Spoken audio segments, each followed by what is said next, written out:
ഈമാൻ വർദ്ധിച്ചപ്പോ നിസ്കാരത്തിന് ആളില്ല. രണ്ടാമത്തെ ദിവസം കുറച്ചുകൂടെ കുറയും, മൂന്നാമത്തെ ദിവസം കുറച്ചുകൂടെ കുറയും. പിന്നെ ആളെ കിട്ടണമെങ്കിൽ 17-ാം രാവോ 27-ാം രാവോ വരണം. അത് ഖുർആനിനോടുള്ള താല്പര്യം കൊണ്ടല്ല, ബിരിയാണിയോടുള്ള താല്പര്യം കൊണ്ടുവാ. അല്ലാഹു തആല കാത്തുരക്ഷിക്കട്ടെ. മുസ്ലിം ആകാൻ പറ്റണം നമുക്ക്. ഖുർആനിലൂടെ മാറ്റമുണ്ടാകട്ടെ നമുക്ക്.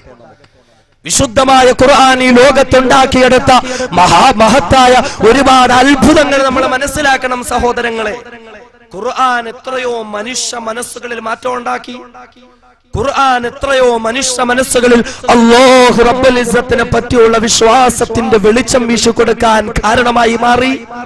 നമുക്കങ്ങനെ പറ്റുന്നുണ്ടോ ഖുർആനിലൂടെ വിശ്വാസത്തിലേക്ക് കടക്കാൻ, ഖുർആനിലൂടെ മനുഷ്യത്വത്തിലേക്ക് കടക്കാൻ? അറിയുമോ, പടച്ച തമ്പുരാൻ ഖുർആൻ ഇറക്കി തന്നത് നമ്മുടെ മനസ്സുകളിൽ മാറ്റമുണ്ടാക്കാനാണെങ്കിൽ ഒരിക്കൽ പോലും ഖുർആൻ ഓതിക്കൊണ്ട് മനസ്സുകളിൽ മാറ്റമില്ലാത്ത സഹോദരങ്ങളെ, ഒരിക്കൽ പോലും ഖുർആനിനെ പഠന വിധേയമാക്കി വിശ്വാസത്തിന്റെ പൂർത്തീകരണത്തിലേക്ക് കടക്കാൻ കഴിയാത്ത എന്റെ പ്രിയപ്പെട്ട സഹോദരങ്ങളെ, അല്ലാഹു റബ്ബുൽ ഇസ്സത്ത് പറഞ്ഞതെന്തെന്നറിയുമോ? അതേ നമുക്ക് വേണ്ടി ഇറക്കി തന്ന ഖുർആൻ ഉണ്ടല്ലോ, ഏത് ഖുർആനിലൂടെ നമുക്ക് ഭയമുണ്ടാകുന്നില്ലയോ, ഏത് ഖുർആനിലൂടെ നമുക്ക് മാറ്റമുണ്ടാകുന്നില്ലയോ? അല്ലാഹു പറയുകയാണ്, ഇതേ ഖുർആനിനെ ലൗ അൻസൽനാ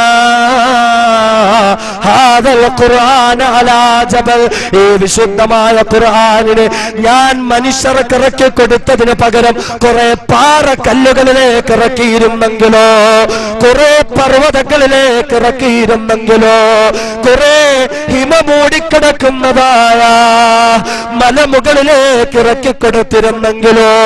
അല്ലാഹു പറയുകയാണ്, നബിയേ, താങ്കൾക്ക് കാണാൻ പറ്റുമായിരുന്നു നബിയേ, ഖാശിഅൻ മുതസദ്ദിഅൻ മിൻ ഖശിയത്തില്ലാഹ്, അല്ലാഹുവിനെ ഭയപ്പെട്ടുകൊണ്ട്, അല്ലാഹുവിനെ ഭയപ്പെട്ടുകൊണ്ട് ഓ പർവ്വതങ്ങൾ വിറച്ചു പോകും നബിയേ, ഓ പർവ്വതങ്ങൾ കുലുങ്ങിപ്പോകും നബിയേ. ഖുർആനിലൂടെ കുലുക്കമില്ലാത്ത മനുഷ്യ, ഖുർആനിലൂടെ അല്ലാഹുവിനെ ഭയമില്ലാത്ത മനുഷ്യ, ഒന്ന് ചിന്തയ്ക്ക് പർവ്വതങ്ങൾക്ക് പോലും ഖുർആൻ ഇറക്കപ്പെട്ടാൽ ഭയമുണ്ടാകുന്നെങ്കിൽ, പർവ്വതങ്ങൾ പോലും കിടുകിടാ വിറക്കപ്പെട്ടു പോകുന്നെങ്കിൽ, കരിങ്കല്ലുകളെക്കാൾ കടുകടുത്ത ഹൃദയങ്ങളുമായി ജീവിക്കുന്ന നമുക്ക് ഖുർആനിലൂടെ മാറ്റം വരാത്തതുണ്ട്? ഖുർആനിലൂടെ വ്യത്യാസത്തിന്റെ, വ്യതിയാനത്തിന്റെ, വിശ്വാസത്തിന്റെ മാറ്റൽ മുഴങ്ങാത്തതുണ്ട്? അറിയുമോ, വിശുദ്ധ ഖുർആൻ ഈ ലോകത്തെ പരിപൂർണ മനുഷ്യത്വത്തിലേക്ക് നയിക്കുന്ന ഖുർആൻ. അല്ലാഹു തആല ഖുർആനിനെ തുടങ്ങിയത് എങ്ങനെയാണ്? വിശുദ്ധ ഖുർആനിൽ ഒന്നാമത്തെ അധ്യായത്തിന്റെ പേര് സൂറത്തുൽ ബഖറ. അതേ പശു എന്ന പേരിലാണ്, ഒരു നാൽക്കാലി മൃഗത്തിന്റെ പേരിൽ തുടങ്ങുന്ന ഖുർആൻ, ഒരു നാൽക്കാലി മൃഗത്തിന്റെ പേരിൽ തുടക്കം കുറിക്കുന്ന ഖുർആൻ. ആ ഖുർആൻ പശുവിന്റെ പേരിൽ തുടങ്ങിയെങ്കിൽ ഒന്നാമത്തെ അധ്യായത്തിന്റെ പേര് പശു എന്നാണെങ്കിൽ അവിടെ നിന്നിങ്ങനെ സഞ്ചരിച്ച് സഞ്ചരിച്ച് മനുഷ്യ മനസ്സുകളിൽ മാറ്റത്തിന്റെ മാറ്റമുഴക്കിക്കൊണ്ട് ഖുർആൻ സഞ്ചരിക്കുമ്പോൾ 114 അധ്യായങ്ങൾ പരിപൂർണമാകുമ്പോൾ ഏറ്റവും അവസാനത്തെ അധ്യായത്തിന് അല്ലാഹു റബ്ബുൽ ഇസ്സത്ത് ഇട്ടിരിക്കുന്ന പേരെന്താണ്? സൂറത്തുൻ നാസ്, സൂറത്തുൻ നാസ്. അതേ മനുഷ്യൻ എന്ന പേരാണ്, മനുഷ്യൻ എന്ന പേരാണ്. പശുവിൽ തുടങ്ങി മനുഷ്യനിൽ അവസാനിക്കുന്ന ഖുർആൻ. അതേ ഒരു നാൽക്കാലി മൃഗത്തെ പോലെ അതപ്പതിച്ച ജീവിതത്തിൻ്റെതായ മാർഗങ്ങളിലൂടെ സഞ്ചരിച്ച ഇരുകാലി മൃഗങ്ങളായ മർത്യരുണ്ടല്ലോ, അവരെങ്ങനെ പരിവർത്തനത്തിന്റെ പാതയിലൂടെ കൈപിടിച്ചു കൊണ്ടുപോയി പരിപൂർണ മനുഷ്യരാക്കുന്ന ഖുർആൻ. അതുകൊണ്ട് സഹോദരങ്ങളെ, നമുക്ക് മാറ്റമുണ്ടാകട്ടെ, ഖുർആനിലൂടെ നമുക്ക് മാറ്റമുണ്ടാകട്ടെ, ഖുർആനിലൂടെ പരിപൂർണ മനുഷ്യരാകാൻ നമുക്ക് കഴിയട്ടെ.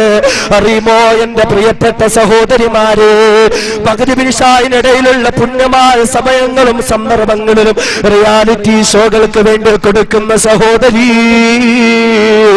കുങ്കുമപ്പൂവിലും നന്ദനത്തിനും വേണ്ടി തുലച്ചു കളയുന്ന പ്രിയപ്പെട്ട സഹോദരി,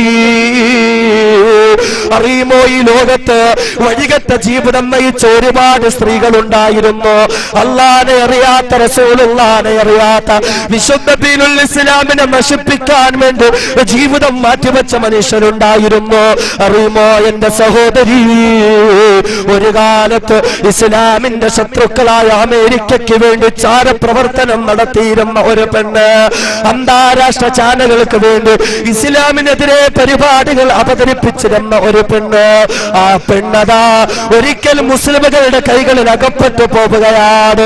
അവരുടെ കയ്യിലേക്ക് വിശുദ്ധ ഖുർആൻ എത്തിച്ചേർക്കപ്പെടുകയാണ്. അവരതാ ഖുർആൻ പഠിക്കുകയാണ്, അവരതാ ഖുർആൻ മനസ്സിലാക്കുകയാണ്. അങ്ങനെ ഇസ്ലാം നശിക്കാനുള്ളതാണ് എന്ന് പറഞ്ഞുകൊണ്ട് പരിപാടികൾ അവതരിപ്പിച്ച ഒരു പെണ്ണിന് ഇവോൺ റിഡ്ലി എന്ന പേരിൽ ഇസ്ലാമിന്റെ വെള്ളരി പ്രാവാക്കി മാറ്റിയ ഖുർആൻ.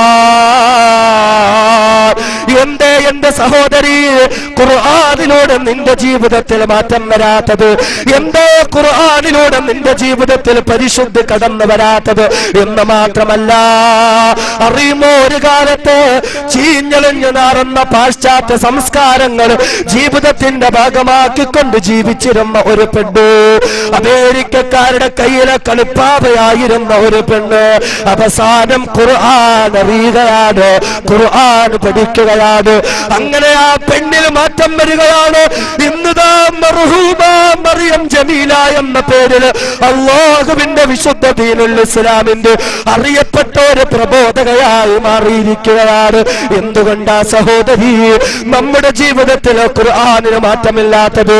അറിയുമല്ലോ, കേരള സംസ്ഥാനത്തിൽ നിന്നും മലയാള സാഹിത്യത്തെ ലോകത്തിന്റെ നെറുകയിലേക്ക് കടത്തിക്കൊണ്ടുപോയ ഒരു സ്ത്രീയെ പറ്റി അറിയുമല്ലോ.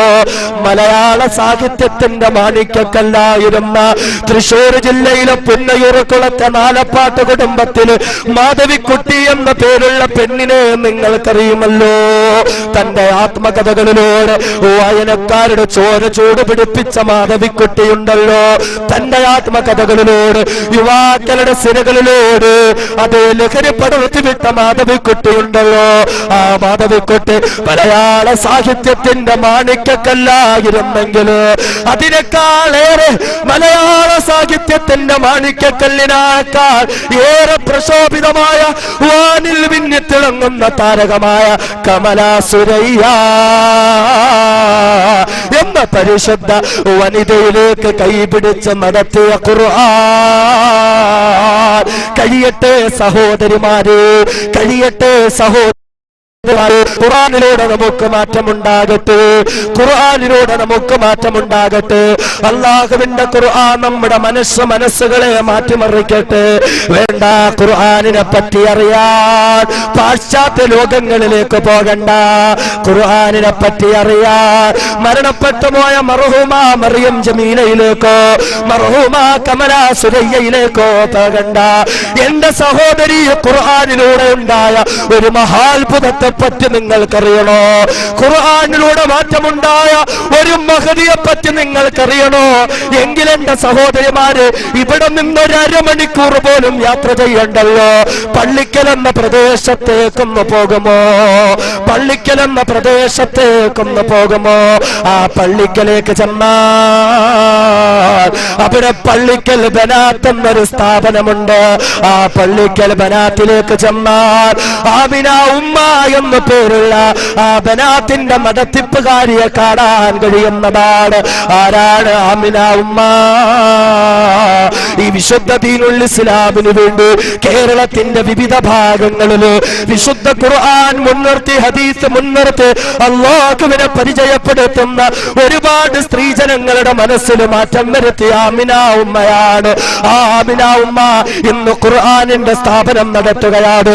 ആമിന ഉമ്മ നടത്തിയ ഖുർആൻ ഖുർആനിന്റെ സ്ഥാപനത്തിൽ നിന്നും ഈ വിനീതന്റെ പ്രിയപ്പെട്ട ഭാര്യ ഉൾപ്പെടെ 13 പെൺകുട്ടികളാണ് വിശുദ്ധ ഖുർആൻ മുഴുവനും മനഃപ്പാഠമാക്കി ഹാഫിളാത്തുകളായി സമുദായത്തിന് സമർപ്പിക്കപ്പെട്ടതെങ്കിലോ ആമിന ഉമ്മായ നിങ്ങൾക്കറിയുമോ? ഒരു ദിവസം പള്ളിക്കലേക്കൊന്ന് പോകുമോ? ഒരു ദിവസം ആമിന ഉമ്മായെ ഒന്ന് കാണുമോ? അറിയുമോ? ഇന്ന് ഖുർആൻ പഠിപ്പിക്കുന്ന ആമിന ഉമ്മ ഇന്ന് കേരളത്തിന്റെ വിവിധ ഭാഗങ്ങളിലേക്ക് അല്ലാഹുവിനെ പരിചയപ്പെടുത്താൻ ഒരുപാട് സാമുദായിക സംഘടനകള് 100 വിളികൾ ആമിന ഉമ്മയുടെ വീട്ടിലേക്ക് വരികയാണ്.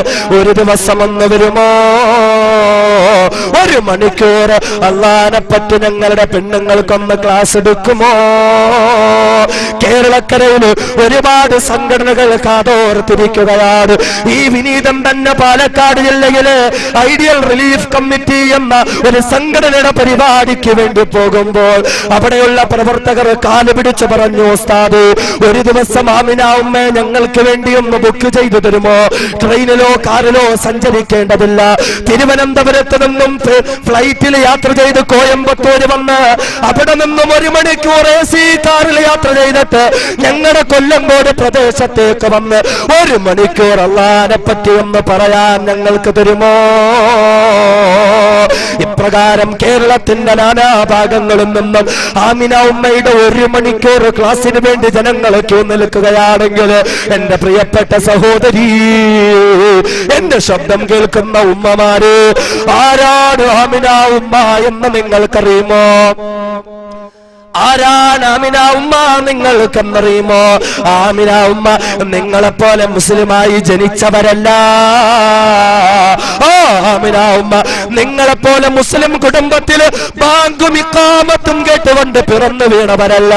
പിന്നെയോ ആമിന ഉമ്മ കടക്കല് പ്രദേശത്തുള്ള അറിയപ്പെട്ട സമ്പന്നമായ ഒരു ബ്രാഹ്മണ കുടുംബത്തിൽ ഒരു പിതാവിന്റെ പ്രിയപ്പെട്ട മകളായിരുന്നു ആമിന. അന്നവരുടെ പേര് ഗീത എന്നായിരുന്നു. ഗീത എന്ന ഒരു പെൺകുട്ടിയായിരുന്നു വന്നവര്. ഏക്കർ കണക്കിന് നെൽപ്പാടങ്ങൾ സ്വന്തമായ ഒരു വിശാലമായ കുടുംബക്ഷേത്രം പോലുമുള്ള ഒരു സമ്പന്നനായ പിതാവിന്റെ പ്രിയപ്പെട്ട പുത്രിയായിരുന്നു ഗീത. അതെ, അവരിൽ മാറ്റം വരുത്തുന്ന ഖുർആൻ. ഗീത എന്ന പെൺകുട്ടി ഖുർആൻ അറിയുകയാണ്. ഗീത എന്ന പെണ്ണതാ ഖുർആൻ പഠിക്കുകയാണ്. അങ്ങനെ ഗീത എന്ന പെൺകുട്ടി ആമിന എന്ന മഹദിയായി മാറിയിരിക്കുകയാണ്. അല്ലാഹുവിന്റെ ഖുർആൻ പഠിപ്പിക്കുകയാണ്. വഴികേടിലേക്ക് പോയിക്കൊണ്ടിരുന്ന 100 കണക്കിന് പെൺകുട്ടികൾ ഇസ്ലാമിന്റെ വഴിത്താരയിലേക്ക് കൈപിടിച്ച് നടത്തിച്ചിരിക്കുകയാണ്. അറിയുമോ എന്റെ സഹോദരിമാര്, അങ്ങോട്ട് ചെന്നാൽ ആമിന ഉമ്മ പഴയകാല ചരിത്രങ്ങൾ അയവിറക്കുന്നതാണ്. പൊട്ടിക്കരഞ്ഞുകൊണ്ട് അവര് പറയുമായിരുന്നു, ഒരു കാലത്ത് 4 മണിക്ക് ഞാൻ എഴുന്നേൽക്കുമായിരുന്നു. 4 മണിക്ക് എഴുന്നേറ്റിട്ട് കുളിച്ച് ശുദ്ധിയായി ശുഭവസ്ത്രധാരിയായി ഞങ്ങളുടെ കുടുംബക്ഷേത്രത്തിലേക്ക് ഞാൻ പോകുമായിരുന്നു. അവിടേക്ക് പോയി എന്റെ ഇഷ്ടപ്പെട്ട ദൈവങ്ങളുടെ വിഗ്രഹങ്ങളുടെ മുന്നിൽ മണിക്കൂറുകളോളം പ്രാർത്ഥന നടത്തുമായിരുന്നു. മണിക്കൂറുകളോളം ഞാൻ ഭജനയിരിക്കുമായിരുന്നു. അതേ, അന്ന് ഞാൻ ഗീതയായിരുന്നെങ്കിൽ അല്ലാഹുവിന്റെ ഖുർആൻ ഞാൻ മനസ്സിലാക്കി ഇന്ന് ഞാൻ ആമിനയായിരിക്കുകയാണ്. ഇന്നും ഞാൻ 4 മണിക്ക് എഴുന്നേൽക്കുന്നതാണ്. ഇന്നും ഞാൻ ശരീരം ശുദ്ധിയാക്കുകയാണ്. അതേ, ശുഭവസ്ത്രധാരിയാവുകയാണ്. എന്നിട്ട് ഞാൻ കടന്നു പോകുന്നു ആരുടെ മുന്നിലേക്കാണ്? എന്റെ അല്ലാഹുവിന്റെ മുന്നിലേക്ക് ഞാൻ പോവുകയാണ്. അല്ലാഹുവിന്റെ മുന്നിൽ തഹജ്ജുദ് നിസ്കരിച്ചുകൊണ്ട് പൊട്ടിക്കരഞ്ഞുകൊണ്ട് ഞാൻ ദുആ ചെയ്യുകയാണ്. കഴിയുമോ എന്റെ ഉമ്മ? കഴിയുമോ എന്റെ പെങ്ങളെ ഇങ്ങനെ ഒരു മാറ്റത്തിലേക്ക് വരാൻ? അതേ, ഇത് ഖുർആനിന്റെ മാറ്റമാണ്. ഇത് ഖുർആനിലൂടെയുള്ള മാറ്റമാണ്. എന്റെ സഹോദരി, പർദ്ദ ധരിക്കാൻ മടിയുള്ള സഹോദരി, നിസ്കരിക്കാൻ മടിയുള്ള സഹോദരി, പർദ്ദ ധരിക്കാതെ പുരുഷന്റെ മുന്നിലോട് ശരീരത്തിന്റെ തുടിപ്പും വെളുപ്പും പുറത്ത് കാട്ടിക്കൊണ്ട് നാണമില്ലാതെ മാതകത്തിടമ്പ് പോലെ നടന്നു നീങ്ങുന്ന എന്റെ പ്രിയപ്പെട്ട പെങ്ങള്, അറിയുമോ ആമിന ഉമ്മയോടൊപ്പം ബ്രാഹ്മണ കുടുംബത്തിൽ ജനിച്ച ആമിന ഉമ്മയുടെ 2 പെൺമക്കൾ എന്നതാ ശരീര ശരീരം മുഴുവനും മറച്ചുകൊണ്ട് ജീവിക്കുന്ന ഞങ്ങളൊരു മുസ്ലിമത്താണെന്ന് അഭിമാനത്തോടുകൂടി ലോകത്തിന്റെ മുന്നിൽ പ്രഖ്യാപിക്കുന്ന സഹോദരിമാരാണ്. നീ ഇന്ന് നിസ്കാരമില്ലാതെ, നീ ഇന്ന് പടച്ചവനെ ഭയമില്ലാതെ മഗ്‌രിബ് ഇശാഇനിടയിലുള്ള സമയത്ത് സീരിയൽ കണ്ട് കണ്ണീരൊഴുക്കിക്കൊണ്ടിരിക്കുമ്പോൾ ആമിന ഉമ്മയുടെ പ്രിയപ്പെട്ട പെൺമക്കളതാ രാവിലെ 4 മണിക്ക് എഴുന്നേറ്റ് തഹജ്ജുദ് നിസ്കരിച്ച് പൊട്ടിക്കരയുകയാണ്. മഗ്‌രിബ് കഴിഞ്ഞ് ഖുർആൻ ഓതി കരഞ്ഞുകൊണ്ട് ദുആ ചെയ്യുകയാണ്. എന്റെ സഹോദരിമാരെ, നിങ്ങൾക്ക് കഴിയുമോ? എന്റെ ശബ്ദം കേൾക്കുന്ന ഉമ്മ പെങ്ങന്മാരെ, നിങ്ങൾക്ക് കഴിയുമോ? നമുക്കെന്തേ ഖുർആനിലൂടെ മാറ്റമില്ലാത്തത്? നമുക്കെന്തേ ഖുർആനുമായി ബന്ധമില്ലാത്തത്? നമുക്കെന്തേ ഖുർആനിലൂടെ വിശ്വാസത്തിന്റെ പൂർത്തീകരണത്തിലേക്ക് കടക്കാൻ കഴിയാത്തത്? എന്റെ ഉമ്മമാരെ, നമുക്ക് മാറ്റമുണ്ടാകട്ടെ. എന്റെ സഹോദരിമാരെ, നമുക്ക് മാറ്റമുണ്ടാകട്ടെ. അതുകൊണ്ട് നിന്റെ കയ്യിലിരിക്കുന്ന വനിത നീ അങ്ങ് മാറ്റുമോ? മംഗളം നീ അങ്ങ് മാറ്റുമോ? മനോരമ നീ അങ്ങ് മാറ്റുമോ? നിന്റെ ജീവിതത്തിന്റെ അധിക ഭാഗവും കവർന്നെടുത്ത ടിവിയുടെ റിമോട്ട് നീ അങ്ങ് മാറ്റുമോ? എന്നിട്ട് എന്റെ പെങ്ങളെ ആ കൈകളിലേക്ക് ഖുർആൻ എടുക്കുമോ? ഖുർആനിലൂടെ നിന്റെ ജീവിതത്തിൽ മാറ്റം വരുത്തുമോ? അവിടെയാ എന്റെ പെങ്ങളെ നിനക്ക് സ്ഥാനമുണ്ടാകുന്നത്. അവിടെയാ എന്റെ പെങ്ങളെ നിന്റെ ജീവിതത്തിന് മൂല്യമുണ്ടാകുന്നത്. അതുപോലെ എന്റെ ശബ്ദം കേൾക്കുന്ന പ്രിയപ്പെട്ട സഹോദരന്മാര്, എന്റെ പ്രിയപ്പെട്ട ചെറുപ്പക്കാരാ, 4-കിട രാഷ്ട്രീയക്കാർക്ക് വേണ്ടി ജീവിതം കൊടുത്ത ചെറുപ്പക്കാരാ, സിനിമാ താരങ്ങൾക്ക്, ക്രിക്കറ്റ് താരങ്ങൾക്ക് വേണ്ടി ജീവിതവും യൗവനവും സമർപ്പിച്ചു കൊടുത്ത ചെറുപ്പക്കാരാ, അറിയുമോടാ, ഒരു കാലത്ത് നീ എന്ന ആരാധനാപാത്രങ്ങളായി കൊണ്ടു നടക്കുന്ന ഒരുപാട് ചെറുപ്പക്കാരുടെ മനസ്സിലെ രാജകുമാരന്മാരായ 100 കണക്കിന് മനുഷ്യരുണ്ടായിരുന്നു. 100 കണക്കിന് മനുഷ്യരുണ്ടായിരുന്നു. അറിയുമോ, ലോകമറിയപ്പെട്ട ഇടുക്കൂട്ടിലെ സിംഹക്കുട്ടിയായിരുന്ന മനുഷ്യരുണ്ടായിരുന്നു. 100 കണക്കിന്, ആയിരക്കണക്കിന്, ലക്ഷക്കണക്കിന് ചെറുപ്പക്കാര് എന്നും അതാ തങ്ങളുടെ ടീഷർട്ടില് ഏതൊരു മനുഷ്യന്റെ ഫോട്ടോ പതിപ്പിച്ചുകൊണ്ട് നടന്നു. അങ്ങനെയുള്ള ആരാധനാപാത്രങ്ങളായ മനുഷ്യരുണ്ടായിരുന്നു. ഇടുക്കൂട്ടിലെ സിംഹക്കുട്ടിയായിരുന്ന ക്ലേഷ്യസ് ക്ലേ എന്ന പേരുള്ള മനുഷ്യനെ എന്റെ പൊന്നുമോനെ നിനക്കറിയുമോ? ആ ക്ലേഷ്യസ് ക്ലേ അതാ അല്ലാഹുവിന്റെ ഖുർആൻ പഠിക്കുകയാണ്. അല്ലാഹുവിന്റെ ഖുർആൻ മനസ്സിലാക്കുകയാണ്. അങ്ങനെ ഖുർആനിലൂടെ ക്ലേഷ്യസ് ക്ലേ എന്നതാ മുഹമ്മദ് അലി എന്ന പേര് സ്വീകരിച്ചുകൊണ്ട് ഇടുക്കൂട്ടിലെ സിംഹക്കുട്ടിയായ മനുഷ്യൻ എന്നതാ മുഹമ്മദ് അലി എന്ന പേരിൽ ഇസ്ലാമിന്റെ ചുണക്കുട്ടിയായി മാറിയിരിക്കുകയാ. കഴിയുമോ ചെറുപ്പക്കാരാ, നിനക്കും ഒരു ചുണക്കുട്ടിയാകാൻ? അറിയുമോ, താൻ പങ്കെടുത്ത മത്സരങ്ങളിൽ 4 മത്സരങ്ങളിലൊഴികെ സകല മത്സരങ്ങളിലും മെഡൽ നേടിക്കൊണ്ട് വേൾഡ് ഹെവി വെയിറ്റ് ചാമ്പ്യനായിരുന്ന മൈക്ക് ടൈസൺ എന്ന മനുഷ്യനെ നിങ്ങൾക്കറിയുമോ? ഇടുക്കൂട്ടിന് പേടി സ്വപ്നമായിരുന്നു മൈക്ക് ടൈസൺ. തന്റെ ശത്രുക്കളായ എതിരാളികളുടെ കാതുപോലും പച്ചയ്ക്ക് കടിച്ചു പറിക്കാൻ മടിയില്ലാത്ത മനുഷ്യനായിരുന്നു മൈക്ക് ടൈസൺ എന്ന മനുഷ്യൻ. ഓ, മൈക്ക് ടൈസൺ ലഹരിക്ക് അടിമപ്പെട്ടവനായിരുന്നു. ലഹരിക്ക് വേണ്ടി ജീവിതം കൊടുത്തവനായിരുന്നു. എന്നാൽ അറിയുമോ, ആ മൈക്ക് ടൈസൺ മയക്കുമരുന്നിന് അടിമയായതുകൊണ്ട് ജയിലിൽ കിടക്കേണ്ടി വരികയാണ്. ഈ സമയത്ത് മൈക്ക് ടൈസന്റെ കയ്യിലേക്ക് വിശുദ്ധ ഖുർആൻ എത്തുകയാണ്. ആ മൈക്ക് ടൈസൺ ഖുർആൻ പഠിക്കുകയാണ്. അറിയുമോ, ഇന്ന് ആ മൈക്ക് ടൈസൺ മലിക് അബ്ദുൽ അസീസ് എന്ന പേരില് ഇസ്ലാമിന്റെ വെള്ളരി പ്രാവായി മാറിയിരിക്കുകയാ. അങ്ങനെ എത്രയോ മനുഷ്യരുടെ മാറ്റം വരുത്തി ഖുർആൻ.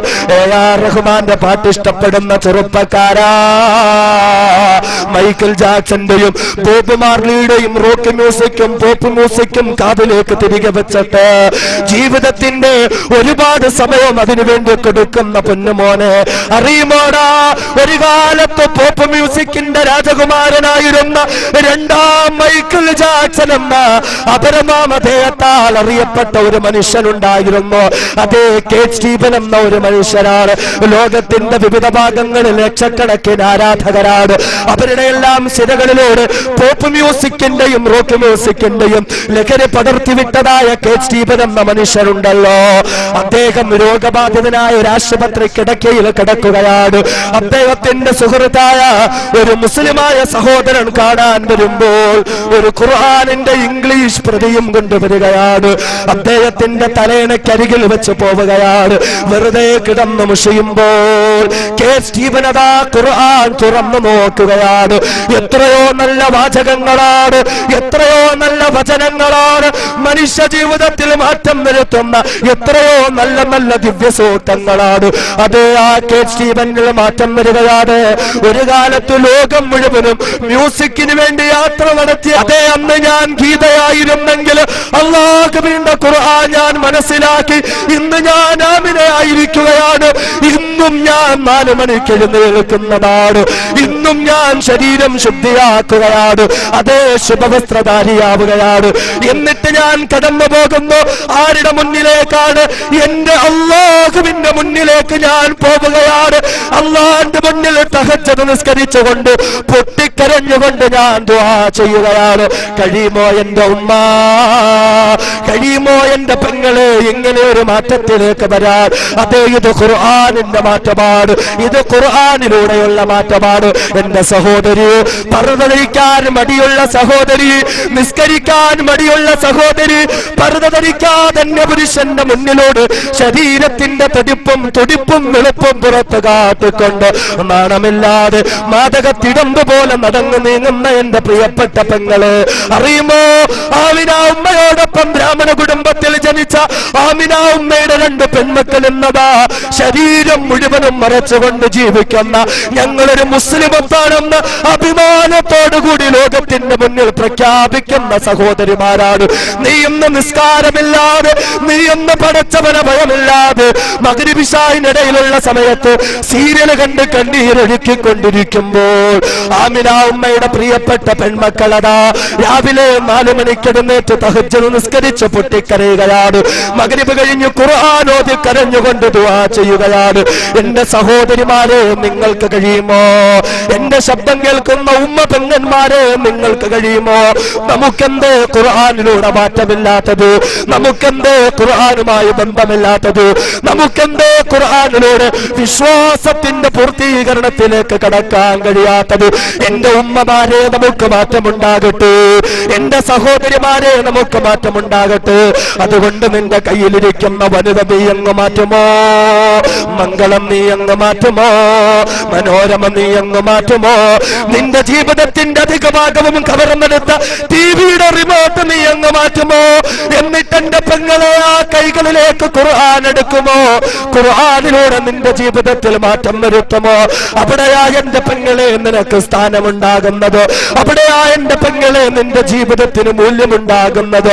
അതുപോലെ എന്റെ ശബ്ദം കേൾക്കുന്ന പ്രിയപ്പെട്ട സഹോദരന്മാര്, എന്റെ പ്രിയപ്പെട്ട ചെറുപ്പക്കാരാ, 4-കിട രാഷ്ട്രീയക്കാർക്ക് വേണ്ടി ജീവിതം കൊടുത്ത ചെറുപ്പക്കാരാ, സിനിമാ താരങ്ങൾക്ക്, ക്രിക്കറ്റ് താരങ്ങൾക്ക് വേണ്ടി ജീവിതവും യൗവനവും സമർപ്പിച്ചു കൊടുത്ത ചെറുപ്പക്കാരാ, അറിയുമോടാ ഒരു കാലത്ത് നീയും ആരാധനാ പാത്രങ്ങളായി കൊണ്ടു നടക്കുന്ന ഒരുപാട് ചെറുപ്പക്കാരുടെ മനസ്സിലെ രാജകുമാരന്മാരായ 100 കണക്കിന് മനുഷ്യരുണ്ടായിരുന്നു. 100 കണക്കിന് മനുഷ്യരുണ്ടായിരുന്നു. അറിയുമോ, ലോകമറിയപ്പെട്ട ഇടുക്കോട്ടിലെ സിംഹക്കുട്ടിയായിരുന്ന മനുഷ്യരുണ്ടായിരുന്നു. 100 കണക്കിന്, ആയിരക്കണക്കിന്, ലക്ഷക്കണക്കിന് ചെറുപ്പക്കാർ എന്നും അതാ തങ്ങളുടെ ടീഷർട്ടില് ഏതൊരു മനുഷ്യന്റെ ഫോട്ടോ പതിപ്പിച്ചുകൊണ്ട് നടന്നു. അങ്ങനെയുള്ള ആരാധനാ പാത്രങ്ങളായ മനുഷ്യരുണ്ടായിരുന്നു. ഇടുക്കോട്ടിലെ സിംഹക്കുട്ടിയായിരുന്ന ക്ലേഷ്യസ് ക്ലേ എന്ന പേരുള്ള മനുഷ്യനെ എന്റെ പൊന്നുമോനെ നിനക്കറിയുമോ? ആ ക്ലേഷ്യസ് ക്ലേ അതാ അല്ലാഹുവിന്റെ ഖുർആൻ പഠിക്കുകയാണ്, അല്ലാഹുവിന്റെ ഖുർആൻ മനസ്സിലാക്കുകയാണ്. അങ്ങനെ ഖുർആനിലൂടെ ക്ലേഷ്യസ് ക്ലേ ഇന്നതാ മുഹമ്മദ് അലി എന്ന പേര് സ്വീകരിച്ചുകൊണ്ട് ഇടുക്കോട്ടിലെ സിംഹക്കുട്ടിയായ മനുഷ്യൻ ഇന്നതാ മുഹമ്മദ് അലി എന്ന പേരിൽ ഇസ്ലാമിന്റെ ചുണക്കുട്ടിയായി മാറിയിരിക്കുകയാ. കഴിയുമോ ചെറുപ്പക്കാരാ നിനക്കും ഒരു ചുണക്കുട്ടിയാകാൻ? അറിയുമോ, താൻ പങ്കെടുത്ത മത്സരങ്ങളിൽ 4 മത്സരങ്ങളിലൊഴികെ സകല മത്സരങ്ങളിലും മെഡൽ നേടിക്കൊണ്ട് വേൾഡ് ഹെവി വെയിറ്റ് ചാമ്പ്യനായിരുന്ന മൈക്ക് ടൈസൺ എന്ന മനുഷ്യനെ നിങ്ങൾക്കറിയുമോ? ഇടുക്കോട്ടിന് പേടി സ്വപ്നമായിരുന്നു മൈക്ക് ടൈസൺ. തന്റെ ശത്രുക്കളായ എതിരാളികൾ ആളുകളുടെ കാതുപോലും പച്ചയ്ക്ക് കടിച്ചു പറിക്കാൻ മടിയില്ലാത്ത മനുഷ്യനായിരുന്നു മൈക്ക് ടൈസൺ എന്ന മനുഷ്യൻ. മൈക്ക് ടൈസൺ ലഹരിക്ക് അടിമപ്പെട്ടവനായിരുന്നു, ലഹരിക്ക് വേണ്ടി ജീവിതം കൊടുത്തവനായിരുന്നു. എന്നാൽ അറിയുമോ, ആ മൈക്ക് ടൈസൺ മയക്കുമരുന്നിന് അടിമയായതുകൊണ്ട് ജയിലിൽ കിടക്കേണ്ടി വരികയാണ്. ഈ സമയത്ത് മൈക്ക് ടൈസന്റെ കയ്യിലേക്ക് വിശുദ്ധ ഖുർആൻ എത്തുകയാണ്. ആ മൈക്ക് ടൈസൺ ഖുർആൻ പഠിക്കുകയാണ്. അറിയുമോ, ഇന്ന് ആ മൈക്ക് ടൈസൺ മലിക് അബ്ദുൽ അസീസ് എന്ന പേരിൽ ഇസ്ലാമിന്റെ വെള്ളരി പ്രാവായി മാറിയിരിക്കുകയാ. അങ്ങനെ എത്രയോ മനുഷ്യരുടെ മാറ്റം വരുത്തി ഖുർആൻ. എ.ആർ. റഹ്മാന്റെ പാട്ട് ഇഷ്ടപ്പെടുന്ന ചെറുപ്പക്കാരാ, മൈക്കിൾ ജാക്സന്റെയും ബോബ് മാർലിയുടെയും റോക്ക് മ്യൂസിക്കും പോപ്പ് മ്യൂസിക്കും കാതിലേക്ക് തിരികെ വെച്ചിട്ട് ജീവിതത്തിന്റെ ഒരുപാട് സമയം അതിനുവേണ്ടി കൊടുക്കുന്ന പൊന്നുമോനെ, അറിയുമോടാ, ഒരു കാലത്ത് പോപ്പ് മ്യൂസിക്കിന്റെ രാജകുമാരനായിരുന്ന രണ്ടാം മൈക്കിൾ ജാക്സൺ എന്ന അപരനാമധേയത്താൽ അറിയപ്പെട്ട ഒരു മനുഷ്യനുണ്ടായിരുന്നു. അതേ കെ സ്റ്റീഫൻ എന്ന ഒരു മനുഷ്യനാണ്. ലോകത്തിന്റെ വിവിധ ഭാഗങ്ങളിൽ ലക്ഷക്കണക്കിന് ആരാധകരാണ്. അവരുടെ എല്ലാം സിരകളിലൂടെ പോപ്പ് മ്യൂസിക്കിന്റെയും റോക്ക് മ്യൂസിക്കിന്റെയും ലഹരി പടർത്തിവിട്ടതായ കെ സ്റ്റീഫൻ എന്ന മനുഷ്യരുണ്ടല്ലോ, അദ്ദേഹം രോഗബാധിതനായ ഒരു ആശുപത്രി കിടക്കയിൽ കിടക്കുകയാണ്. അദ്ദേഹത്തിന്റെ സുഹൃത്തായ ഒരു മുസ്ലിമായ സഹോദരൻ കാണാൻ വരുമ്പോൾ ഒരു ഖുർആനിന്റെ ഇംഗ്ലീഷ് പ്രതിയും കൊണ്ടുവരികയാണ്. അദ്ദേഹത്തിന്റെ തലയണക്കരികിൽ വെച്ച് പോവുകയാണ്. വെറുതെ കിടന്നു മുഷിയുമ്പോൾ കെ സ്റ്റീഫൻ അതാ ഖുർആൻ തുറന്നു നോക്കുകയാണ്. എത്രയോ നല്ല വാചകങ്ങളാണ്, എത്രയോ നല്ല വചനങ്ങളാണ് മനുഷ്യ ജീവിതത്തിൽ മാറ്റം വരുത്തുന്ന എത്രയോ നല്ല നല്ല ദിവ്യസൂക്തങ്ങളാണ്. അത് ആ കെ സ്റ്റീഫനിൽ മാറ്റം വരികയാണ്. ഒരു കാലത്ത് ലോകം മുഴുവനും മ്യൂസിക്കിന് വേണ്ടി യാത്ര നടത്തിയ കെ സ്റ്റീഫൻ അല്ലല്ലോ, ഇന്ന് യൂസുഫ് അൽ ഇസ്ലാം എന്ന പേരിൽ ലോകം മുഴുവനും യാത്ര നടത്തുകയാണ്. ലോകം മുഴുവനും യാത്ര നടത്തുകയാണ്. എന്തിനെന്നറിയുമോ? അല്ലാഹുവിന്റെ വിശുദ്ധ ഖുർആനിനെ പ്രചരിപ്പിക്കാൻ, അല്ലാഹുവിന്റെ വിശുദ്ധ ഖുർആനിൽ പഠിപ്പിക്കുന്ന സ്ഥാപനങ്ങൾ തുടങ്ങാൻ. നമ്മില് മാറ്റമുണ്ടോ? നമുക്കെന്തെങ്കിലും മാറ്റമുണ്ടോ? ഖുർആനിലൂടെ നമുക്ക് മാറ്റമില്ല, ഖുർആനുമായി നമുക്ക് ബന്ധമില്ല. അറിയുമോ, ഒരു ഡിസംബർ 6 കടന്നുപോയതാണ്. ബാബരി മസ്ജിദിന്റെ വേദനിക്കുന്ന ഓർമ്മകൾ നമ്മൾ അയവിറക്കിയതാണ്. അല്ലാഹു റബ്ബുൽ ഇസ്സത്ത് യഥാസ്ഥാനത്ത് ബാബരി മസ്ജിദ് പുനർനിർമ്മിക്കാൻ നമുക്ക് തൗഫീഖ് നൽകുമാറാകട്ടെ. അറിയുമോ, 1992 ഡിസംബർ 6 എന്ന കറുത്ത ബുധനാഴ്ച 11:30-45 ബാബരി മസ്ജിദിന്റെ താഴക കുടങ്ങളിലേക്ക് ചാടിക്കേറിയ വർഗീയ പരിവാരങ്ങളുണ്ടല്ലോ. ആ കൂട്ടത്തിൽ ഉത്തർപ്രദേശിൽ നിന്ന് വന്ന 2 ചെറുപ്പക്കാരുണ്ടായിരുന്നു. ബൽബീർ സിംഗ് എന്നും യോഗീന്ദർ സിംഗ് എന്നും പേരുള്ള 2 ചെറുപ്പക്കാരുണ്ടായിരുന്നു. അവരും ബാബരി പള്ളിയെ ഇടിക്കാൻ കൂട്ടുനിൽക്കുകയാണ്. അവസാനം പള്ളിയുടെ പുറമോടിയെല്ലാം ഇടിച്ചു കളഞ്ഞിട്ട് പള്ളിയുടെ അകംഭാഗം ഇങ്ങനെ കുത്തിയിളക്കിക്കൊണ്ടിരിക്കുമ്പോൾ ഇമാമ് നിന്ന് നിസ്കരിക്കുന്ന മിഹ്റാബിന്റെ ഭാഗത്ത് നിന്നും 2 കല്ലുകൾ ആ ചെറുപ്പക്കാർ ഇളക്കിയെടുക്കുകയാണ്. എന്നിട്ട് ആ ഭാരമുള്ള 2 കരിങ്കൽ കഷണങ്ങൾ തങ്ങളുടെ ബാഗിലേക്ക് അവരിറക്കി വെക്കുകയാണ്. ഒരുപാട് ത്യാഗങ്ങൾ സഹിച്ചുകൊണ്ട് ആ കരിങ്കൽ കഷണങ്ങൾ തന്റെ നാട്ടിലേക്ക് കൊണ്ടുപോവുകയാ.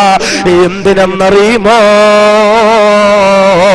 ആ നാട്ടിലുള്ള മുഴുവൻ മനുഷ്യർക്കും അതിൽ മലമൂത്ര വിസർജനം നടത്താൻ അല്ലാഹുവിന്റെ ഭവനത്തിൽ നിന്നും ഇമാമ് നിന്ന മിഹ്റാബിൽ നിന്നും 2 കല്ലുകൾ ഇളക്കിയെടുത്തു കൊണ്ടുപോയി സകല മനുഷ്യർക്കും മലമൂത്ര വിസർജനം ചെയ്യാൻ സൗകര്യമൊരുക്കി കൊടുത്ത യോഗീന്ദർ സിംഗ് എന്നും ബൽബീർ സിംഗ് എന്നും പേരുള്ള 2 ചെറുപ്പക്കാരാണ്.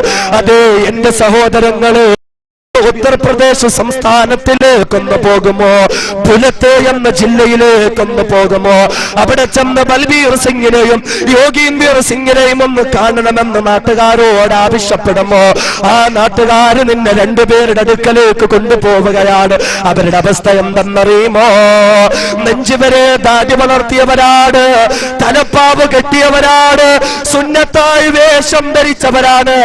മുസ്ലിം ഗല്ലികളിലേക്ക് കടന്നു ചെന്ന് അല്ലാഹുവിന്റെ ഖുർആൻ പാരായണം ചെയ്തുകൊണ്ട് ആയിരക്കണക്കിന് മനുഷ്യരെ ഇസ്ലാമിലേക്ക് കടത്തിക്കൊണ്ടുവരുന്ന ആമിറെന്നും ഉമറെന്നും പേരുള്ള രണ്ട് മനുഷ്യരുടെ അടുക്കലേക്ക് കൂട്ടിക്കൊണ്ടു പോകുന്നതാ.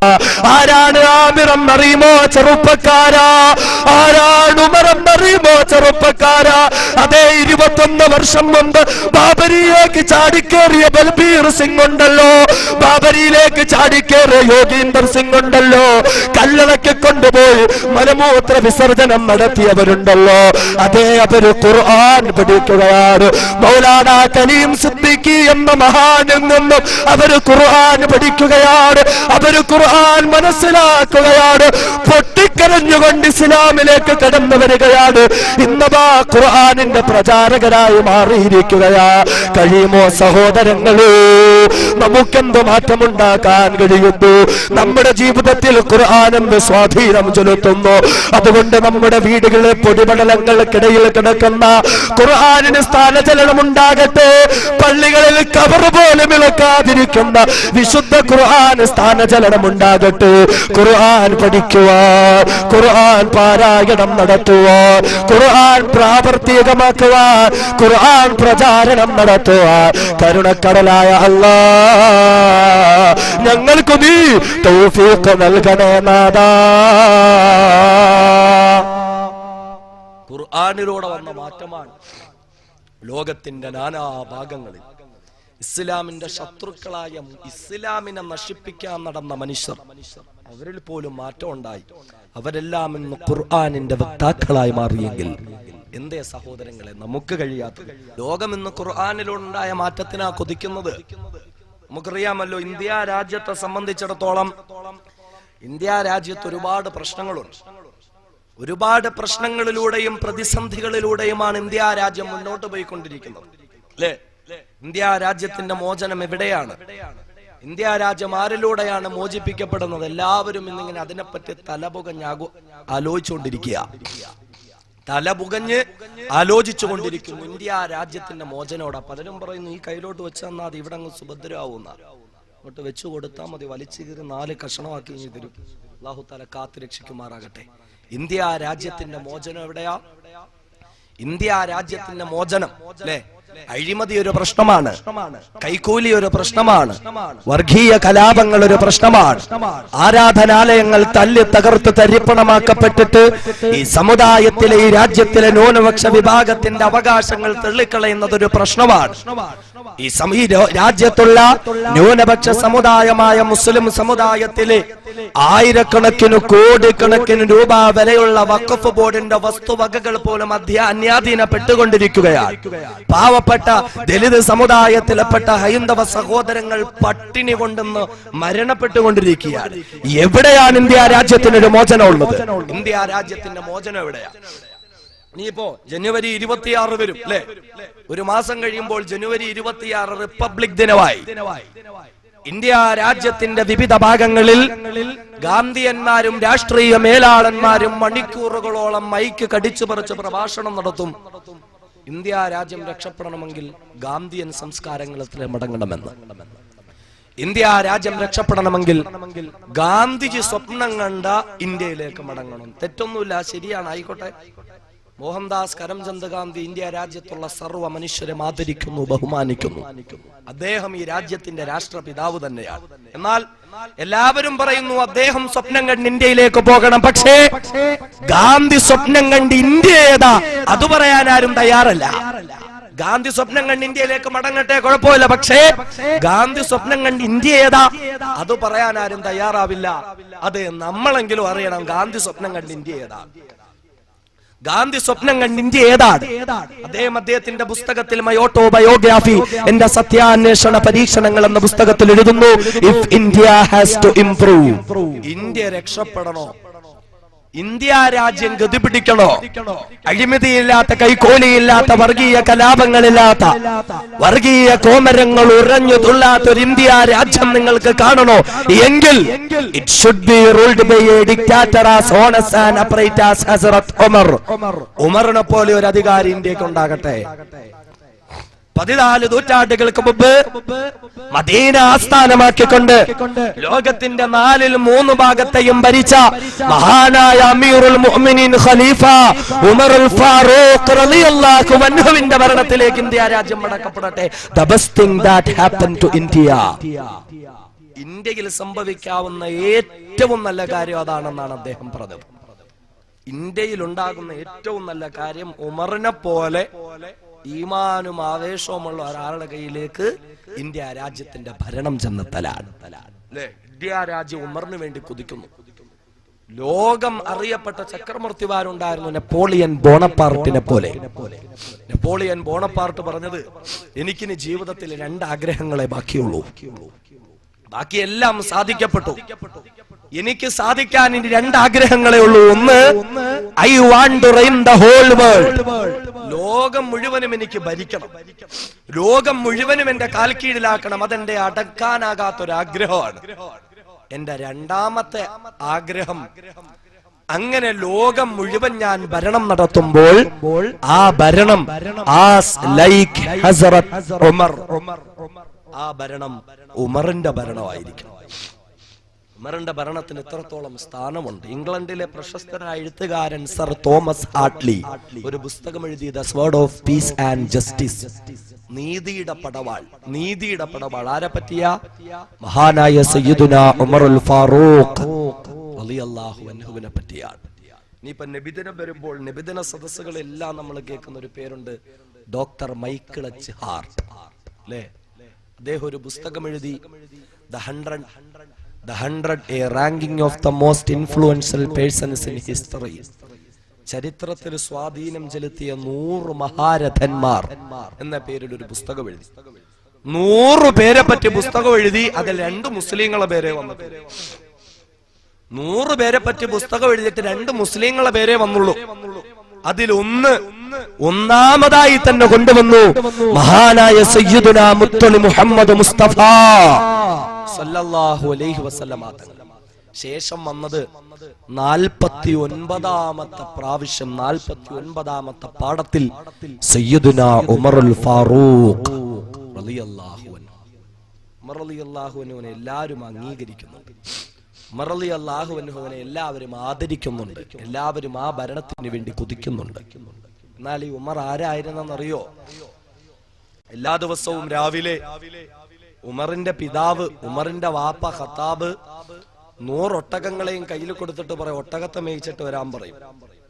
അങ്ങനെ 100 ഒട്ടകങ്ങളെയും കൊണ്ട് ഏറ്റവും മുമ്പിൽ നിൽക്കുന്ന ഒട്ടകത്തിന്റെ മൂക്ക് കയറും പിടിച്ചുകൊണ്ട് ഉമർ പോകും ബത്ഹായിന്റെ താഴ്വരയിലേക്ക്.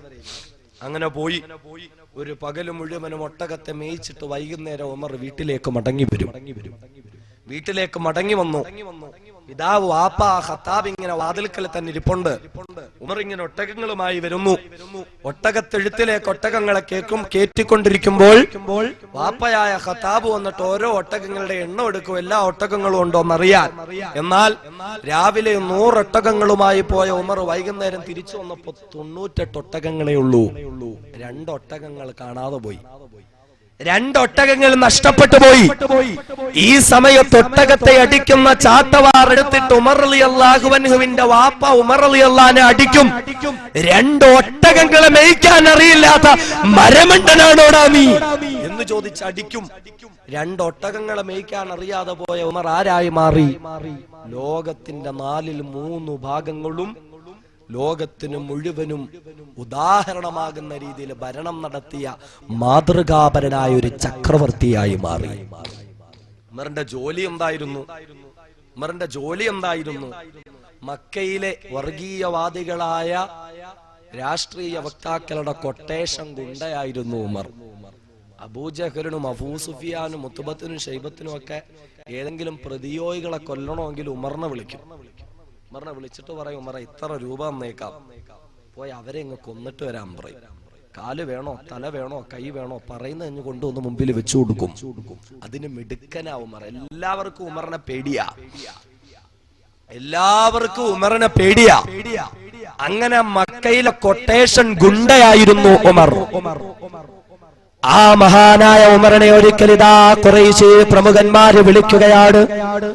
എന്നിട്ട് ഉമറിനോട് പറയുന്നു, ഉമറേ ഞങ്ങൾക്ക് വേണ്ടി നീ ഒരാളുടെ തലയറുക്കണം ഉമറേ.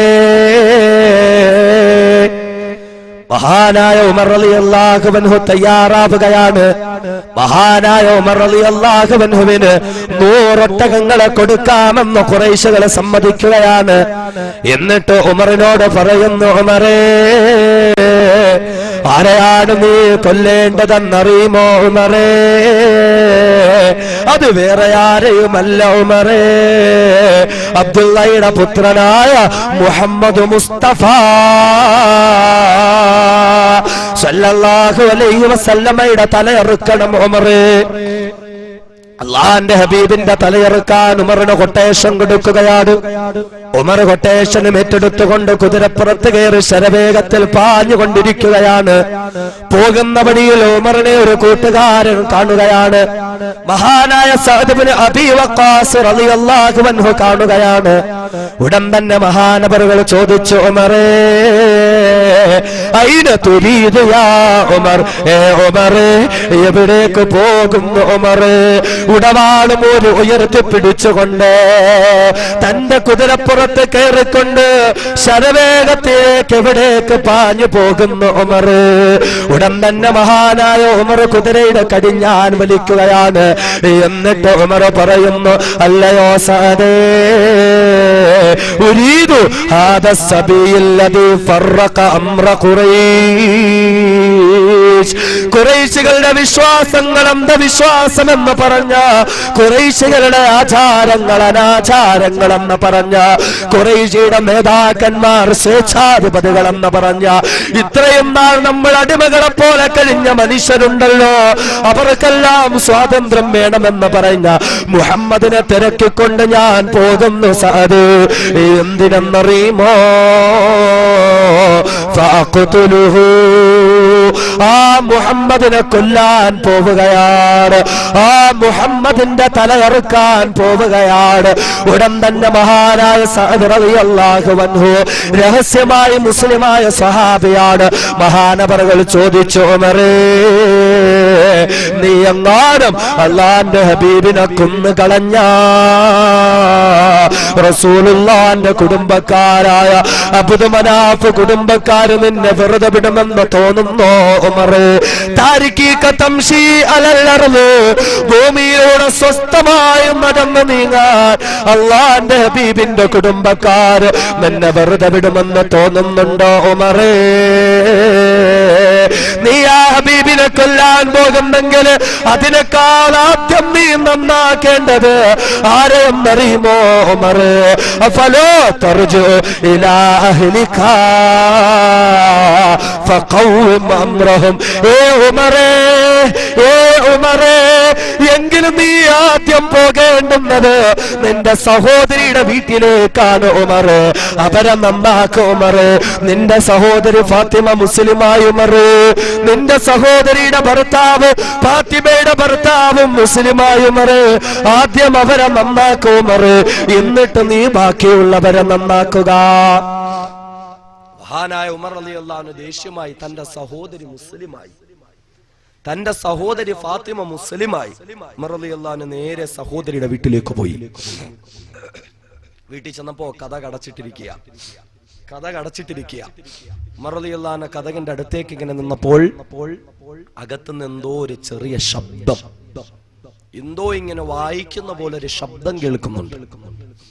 പെട്ടെന്ന് ഉമർ റളിയല്ലാഹു അൻഹു കഥകിങ്ങനെ തട്ടി, ഇഫ്തഹി യാ ഫാത്തിമ, എടി ഫാത്തിമ കഥകുറക്കടി എന്നും പറഞ്ഞുകൊണ്ട് ഉമർ ഉച്ചത്തിൽ ഇങ്ങനെ ശബ്ദിച്ചു. പെട്ടെന്ന് വീട്ടിനകത്തിരുന്ന ഫാത്തിമ റളിയല്ലാഹു അൻഹയ്ക്ക് മനസ്സിലായി ഉമർ വന്നിട്ടുണ്ട്. ഈ സമയത്ത് അവരിങ്ങനെ ഉമർ ഇങ്ങനെ കഥകിൽ തട്ടി കഥ തുറക്കുന്നില്ല. രണ്ടാമത് വീണ്ടും ഉമർ ഇങ്ങനെ കഥകിൽ തട്ടി, ഇഫ്തഹി യാ ഫാത്തിമ, എടി ഫാത്തിമ കഥകു തുറക്കാൻ ഉമർ ഇങ്ങനെ തട്ട്. അകത്തുനിന്ന് ശബ്ദവും കേൾക്കുന്നുണ്ട്. എന്ത് ശബ്ദവാ? മഹാനായ സയ്യിദുന ഉമറുൽ ഫാറൂഖ് റളിയല്ലാഹു അൻഹുവിന്റെ സഹോദരിയും ഭർത്താവും ഖുർആൻ പഠിച്ചുകൊണ്ടിരിക്കുക. ഖബ്ബാബ് റളിയല്ലാഹു അൻഹു എന്ന സ്വഹാബി ഉസ്താദ് വന്നിട്ട് ഖുർആൻ പഠിപ്പിച്ചു കൊടുക്കാണ്. ഖുർആനിന്റെ മജ്ലിസ് നടക്കുക. മഹദിയായ ഫാത്തിമ റളിയല്ലാഹു അൻഹയുടെ വീട്ടിൽ ഈ സമയത്ത് ഉമർ വന്ന് തുറക്കുന്ന. 2 പ്രാവശ്യം ഉമർ തട്ടി. ഉമറാണ് വന്നിരിക്കുന്നതെന്ന് സഹോദരി വിളിച്ചു പറഞ്ഞു. ഖുർആൻ പഠിപ്പിക്കാൻ വന്ന സ്വഹാബി ഉണ്ടല്ലോ ഉസ്താദ് നിന്നിങ്ങനെ വിറയ്ക്കാൻ തുടങ്ങി. ഉമർ വന്നിട്ടുണ്ടോ? പാവപ്പെട്ടവൻ ഖുർആനൊന്നും എടുക്കാൻ നിന്നില്ല. കാരണം താൻ ഇവിടെ ഖുർആൻ പഠിപ്പിക്കാനാ വന്നതെന്നറിഞ്ഞാല് ഉമറിന്റെ കയ്യിൽ എന്നെ കിട്ടിക്കഴിഞ്ഞാൽ ഉമർ ആദ്യം എന്നെ പീസാക്കും. അതുകൊണ്ട് ഓടി ഖുർആനൊന്നും എടുക്കാൻ നിന്നില്ല. അടുക്കളയുടെ ഭാഗത്തൊക്കെ ഇറങ്ങി ഒരു ഒറ്റ ഓട്ടമായിരുന്നു. എവിടെയോ കയറി ഒളിച്ചിരുന്നു പാവപ്പെട്ടവൻ.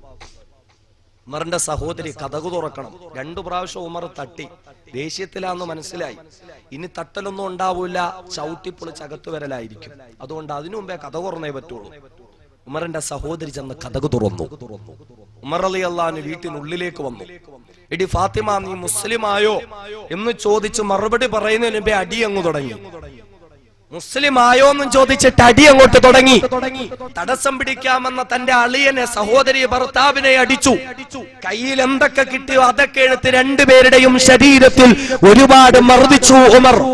2 പേരുടെയും ശരീരം പൊട്ടിയൊഴുകി, തല പൊട്ടിയൊഴുകി, താടി പൊട്ടിയൊഴുകി, ശരീരം മുഴുവനും രക്തമായി.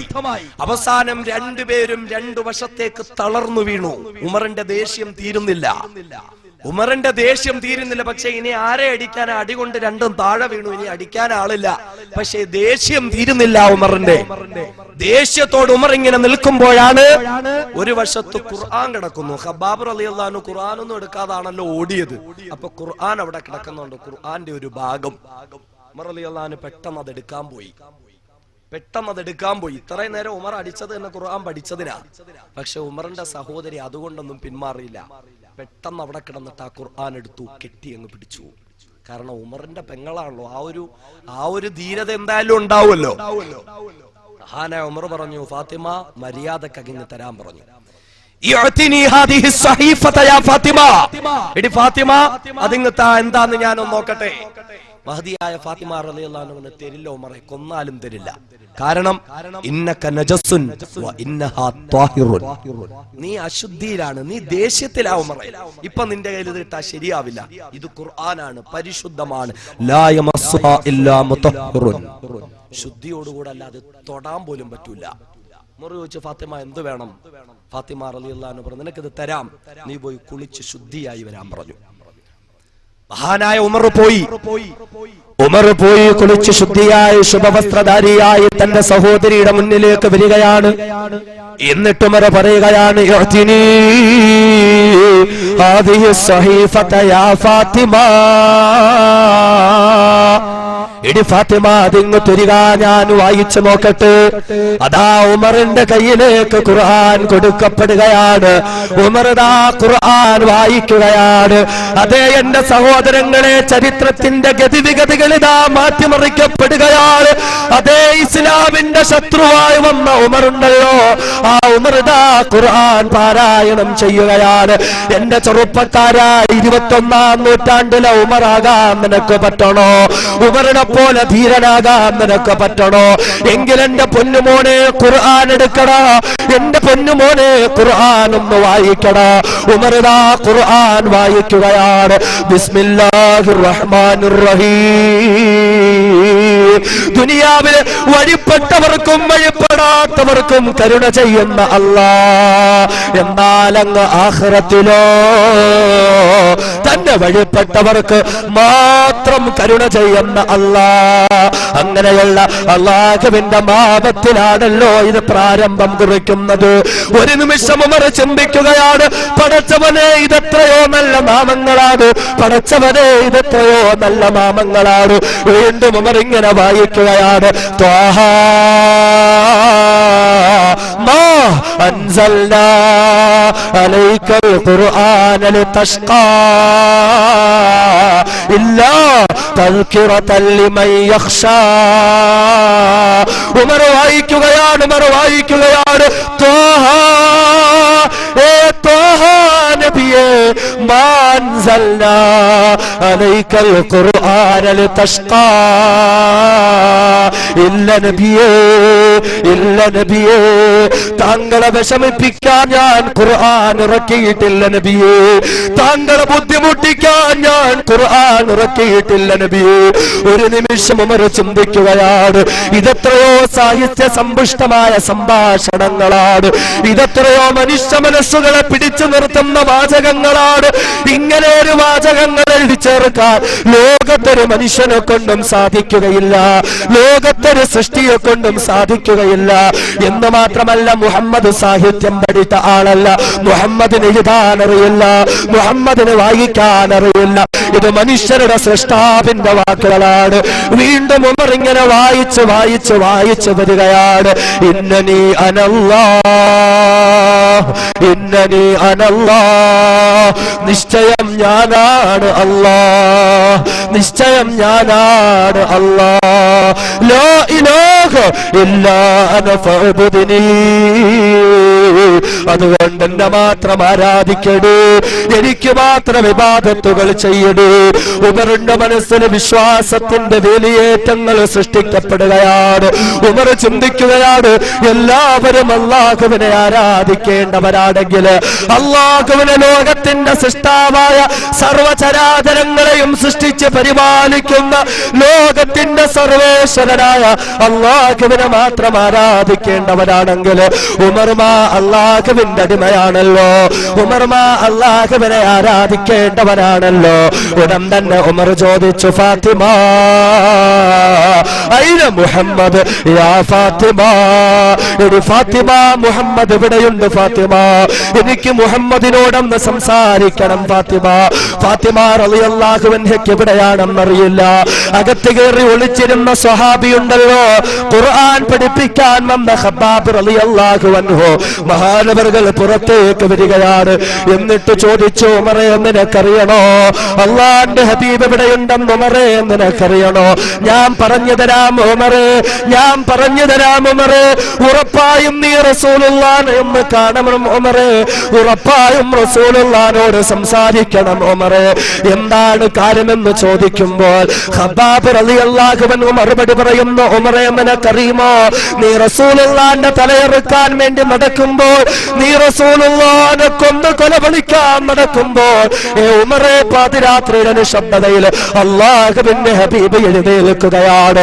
അള്ളാന്റെ ഹബീബ് കാലം ഈരുവണ്ണം വെക്കുന്ന രീതിയിൽ അള്ളാന്റെ ഹബീബ് നിന്ന് നിസ്കരിക്കുകയാണ് എന്നിട്ടതാ കണ്ണീരടിക്ക് പൊട്ടിക്കരഞ്ഞ് ദുആ ചെയ്യുകയാണ് അല്ലാഹുമ്മ അയ്യിദുൽ ഇസ്ലാം ബി ഉമർ ഇബ്നുൽ ഖത്താബ് ഔ ബി അംർ ഇബ്നുൽ ഹിശാം പടച്ചവനേ ഒന്നുകിൽ അബൂജഹലിനെ മുസ്ലിമാക്കിക്കൊണ്ട് അല്ലെങ്കിൽ ഖത്താബിന്റെ മകൻ ഉമറിനെ മുസ്ലിമാക്കിക്കൊണ്ട് നീ ഇസ്ലാമിനെ ശക്തിപ്പെടുത്തണേ നാദാ എന്ന് ഉമറേ നിനക്ക് വേണ്ടി അല്ലാഹുവിന്റെ ഹബീബ് ദുആ ചെയ്യുമായിരുന്നു ഉമറേ മഹാനായ ഉമർ ചിന്തിക്കുകയാണ് ഞാൻ മുഹമ്മദിന്റെ തലയെറുക്കാൻ നടക്കുമ്പോൾ ഞാൻ മുഹമ്മദിനെ കൊന്ന് കൊലവിളിക്കാൻ നടക്കുമ്പോൾ മുഹമ്മദ് എനിക്ക് വേണ്ടി ദുആ ചെയ്യുകയാണോ മുഹമ്മദ് എനിക്ക് വേണ്ടി കണ്ണീരെടുക്കുകയാണ് എങ്കിൽ അയിന മുഹമ്മദ് യാ ഖബ്ബാബ് ആ മുഹമ്മദ് എവിടെയുണ്ട് ഖബ്ബാബ് ഫീ ദാരിൽ അർഖം ഇൻദ സഫാ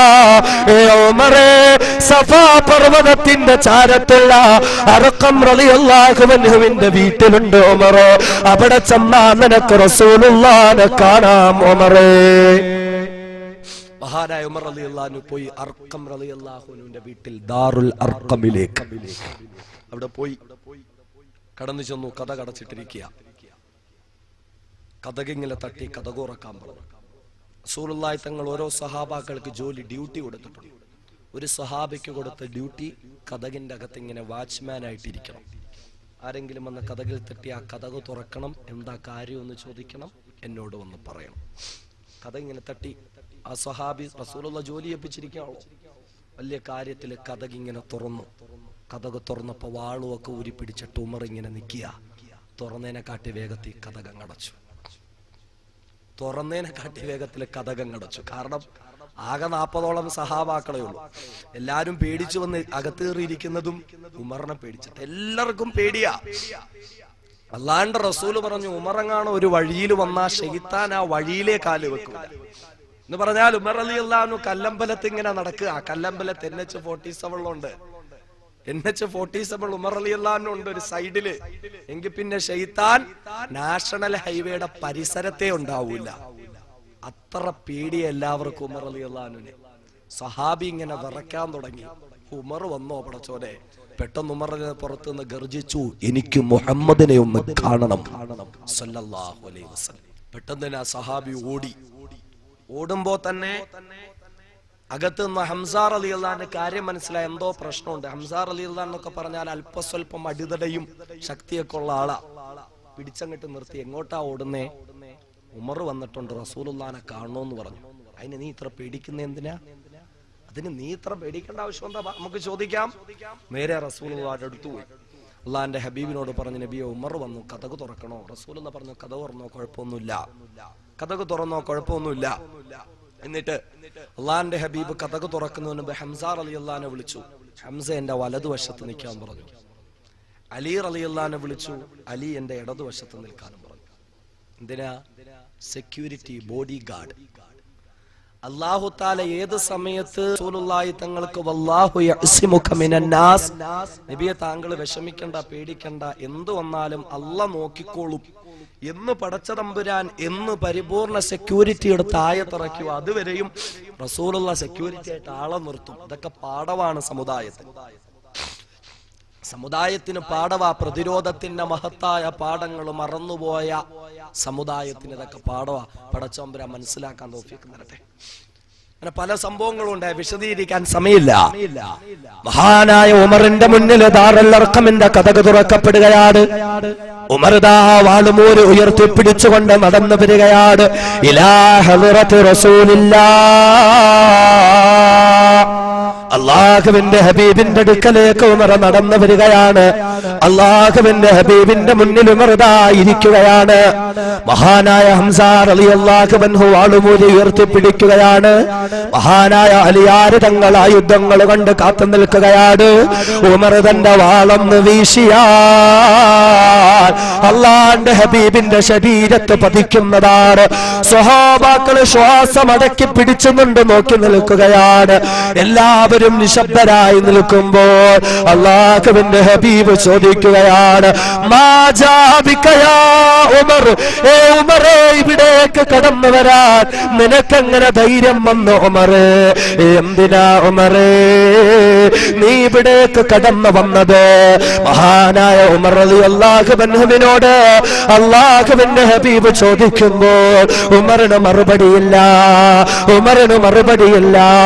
വീണ്ടും അല്ലാഹുവിന്റെ ഹബീബ് ചോദിക്കുകയാണ്, മാ ജാബിക യാ ഉമർ, എന്തിനാ ഉമറേ നീ ഇങ്ങോട്ട് കടന്നു വന്നത്? അപ്പോഴും ഉമറിന് മറുപടിയില്ല.